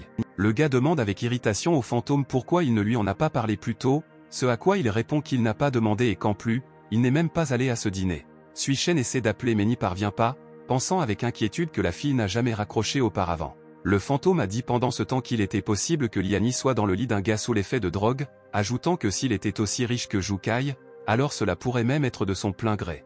À cela, Suishen saisit avec colère le fantôme du système et étire sa bouche, lui ordonnant de le fermer. Le fantôme dit qu'il n'a jamais vu le gars aussi en colère, lui disant de se dépêcher et d'échanger son pourcentage de vertu contre de l'aide. Suishen le traite d'escroc et lui dit de ne même pas essayer de le tromper, ce à quoi il hausse les épaules et prétend qu'alors le gars devra le découvrir par lui-même.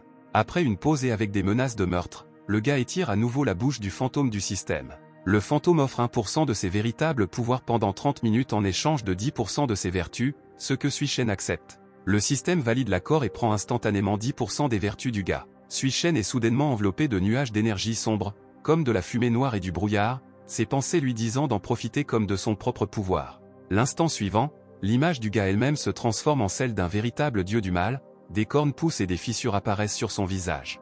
Et c'est précisément à cause de ce pouvoir que tous ces cauchemars que Jukai a vus se sont produits. Maintenant après une demi-heure, les capacités de Suishen ont disparu et tout est devenu comme d'habitude. Le gars revient à son ancienne forme, heureux du résultat de son accord avec le système. Le fantôme demande si tout est vraiment nécessaire et si le gars n'a pas soudainement tué Jukai avec le réalisateur, ce à quoi il répond qu'ils n'ont pas commis de crime digne de mort. Suishen pense qu'il suffit de leur donner une certaine leçon et que cela mettrait fin à toutes les questions possibles à leur sujet. Après un certain temps, le gars et le système trouvent la chambre d'hôtel où se trouvait Liani et appellent immédiatement la fille et lui demandent si elle va bien. Liani est toujours allongée sur le lit dans sa robe bleue brillante, à moitié consciente et avec ses joues profondément rouges.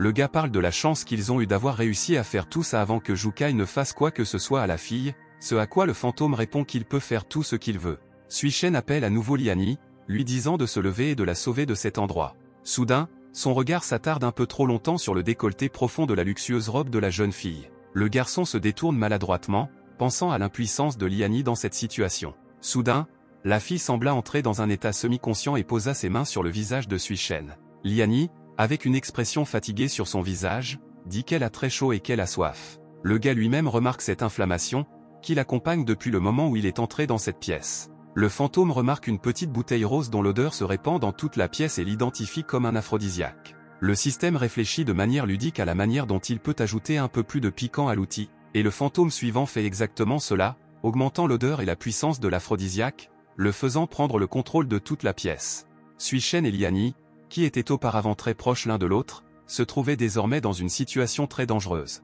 Les joues du garçon deviennent rouges et il lui devient beaucoup plus difficile de respirer à cause de l'odeur qui imprègne partout. Le fantôme était juste derrière lui à ce moment-là, lui disant de suivre son instinct et ses désirs. Et immédiatement après ce message, le gars et la fille joignent leurs lèvres dans un baiser. Suishen lui tenait la taille pendant qu'elle faisait cela, tandis que Liani semblait essayer de dire quelque chose. Cependant, lorsque le baiser s'est terminé, elle a seulement dit lentement le nom du gars. Suishen se couvre le visage avec sa main et dit qu'il ne peut pas et ne doit pas faire cela. Liani interrompt ses doutes et, se levant du lit, lui rend son baiser. Lorsque le baiser a pris fin, la fille a affirmé que ce n'était qu'un rêve et qu'il n'avait rien à craindre. En entendant cela, il semble avoir son désir et embrasse à nouveau Liani, lui tenant les épaules. En quelques secondes, il tombe sur le lit et commence à faire l'amour passionnément. Si passionnément, en fait, que leurs deux biens volaient à travers la pièce en direction du fantôme du système. Et donc il sourit et dit de ne pas le regarder comme ça et quitte rapidement la pièce, disparaissant dans les airs. Quelque temps plus tard, Suishen se réveille dans une chambre d'hôtel avec un mal de tête et sans aucune idée de ce qui s'est passé. Finalement, il arrive à la conclusion qu'il a probablement juste fait un rêve érotique. Soudain, le gars entend le fantôme du système l'appeler de manière enjouée et quelque peu moqueuse. Suishen voit le fantôme allongé dans le même lit que lui et lui demande s'ils ont passé une bonne nuit la nuit dernière. Le gars demande ce que diable fait le fantôme et s'éloigne de lui plus profondément dans le lit. Soudain, il sent une sorte de barrière et remarque que Liani dort également dans le lit avec lui. Suishen, tendu, transpirait abondamment et réfléchissait à la raison pour laquelle elle était allongée ici, arrivant à la conclusion que son rêve était réalité. Le gars commence à paniquer et à crier comment cela a pu arriver, ce à quoi le fantôme répond qu'il ne sait pas. L'instant suivant, le visage du fantôme devient plus effrayant et il dit qu'il ne comprend pas pourquoi Suishen est si déçu, comparant les femmes dans sa tirade à la nourriture et à la boisson, aux besoins. En entendant ces mots, le gars s'est tendu encore plus et a demandé à nouveau ce qu'il avait dit. Il arrive finalement à la conclusion que le fantôme est la véritable raison de ce qui s'est passé la nuit dernière. Cependant, Suishen pense plus tard que même si c'était le système, il ne pourrait toujours pas se le permettre. Le fantôme dit au gars de ne pas s'inquiéter, disant que puisqu'il l'a fait, il trouvera un moyen décent de sortir de la situation. Il prend la fille dans ses bras et dit qu'il va effacer sa mémoire pour qu'elle ne se souvienne même pas de ce qui s'est passé entre eux. Le fantôme touche le front de Liani avec son doigt, concentrant l'énergie sombre autour d'elle et continue de dire que tout sera comme si la nuit dernière n'avait jamais eu lieu. Il demande avec un certain sourire si c'est drôle et prétend que cela améliorera les choses pour la fille maintenant. Soudain, Suishen retire la main du fantôme du front de Liani, l'amenant à se demander ce qu'il fait. Le gars dit qu'avant il ne voulait pas parler de bagatelle, mais maintenant le système est allé trop loin, après quoi il prétend qu'il ne le laissera pas faire ce qu'il a prévu. Après cela, Suishen rejette le fantôme et lui dit de partir. Le fantôme essaie de ralentir sur le sol de la chambre d'hôtel, mais il est quand même emporté assez loin. Il décide de simplement observer les actions du gars, un sourire narquois visible sur son visage. Suishen dit qu'ils n'ont pas le droit d'effacer la mémoire de Liani et qu'il doit répondre de ses actes sans l'aide du système. Ensuite, il se tourne vers la fille et dit qu'il est désolé, ajoutant que, qu'elle lui pardonne ou non, il sera responsable de ce qu'il a fait. Le fantôme continue de proposer d'effacer la mémoire, en disant que ce sera plus facile et plus amusant. Cependant, Suishen ne change pas d'avis et lui ordonne agressivement de se taire. Il ajoute à cela qu'il a déjà ordonné au fantôme de partir et répète cet ordre. Après une certaine pause de quelques secondes, le fantôme du système se contenta de rire grossièrement d'une telle déclaration. Sa forme devient plus abrupte et pourtant éphémère, et il affirme avec un sourire qu'il ne savait pas que Suishen pouvait être agressif. Le fantôme attrape le gars par le cou, ne lui permettant pas de bouger et lui rappelant qu'il était un perdant caché dans les toilettes. Le visage du fantôme et celui de Suishen commencent soudainement à fusionner, et le premier dit qu'il est un faible depuis si longtemps qu'il a oublié quel genre de gars se trouve devant lui. La fusion continue et il dit qu'ils sont un tout et que certaines valeurs humaines ne sont pas données pour être pertinentes pour eux. Le fantôme dit même qu'il regrette de ne pas avoir remplacé Suishen plus tôt, ce à quoi Suishen répond en lui disant d'aller en enfer. Cependant, la voix de sa conscience se souvient de personnes proches de lui, Carly, Motu, et appelle à l'aide. Mota se trouvait dans un endroit légèrement différent et observait une trappe d'égout ouverte. Finalement, il décide qu'il a trouvé l'endroit dont il a besoin et décide de descendre. Cependant, Mota saute simplement dans cette trappe, sans avoir besoin de s'appuyer sur une échelle, après quoi le trou de la trappe elle-même disparaît. Devant le gars se trouvent des portes majestueuses, encastrées dans les rochers et décorées de divers motifs. Au centre, au lieu d'un verrou, on peut voir un œil fermé. Cependant, cet œil a détecté la présence d'une créature à proximité et s'est donc immédiatement ouvert pour vérifier qui était venu. Mota dit simplement que c'est lui sans aucune présentation particulière, ce qui devrait signifier qu'il sera certainement reconnu. Et en effet, l'œil de cette porte n'a pas perdu une seule seconde supplémentaire et a laissé passer le gars en lui disant d'entrer. Dès que Mota apparaissait dans une pièce un peu étrange, semblable à un bar ou à une cave à vin, il était aspergé. Le garçon regarda l'homme qui s'adressait à lui, mais ne répondit pas un mot. C'était un homme d'âge moyen qui ressemblait à un barman, et il invita Motu à s'asseoir, disant qu'il n'avait pas besoin de formalités. Après cela, ce mystérieux barman dit que tout s'est passé comme il l'avait prédit, et après 396 ans, le gars est revenu vers lui.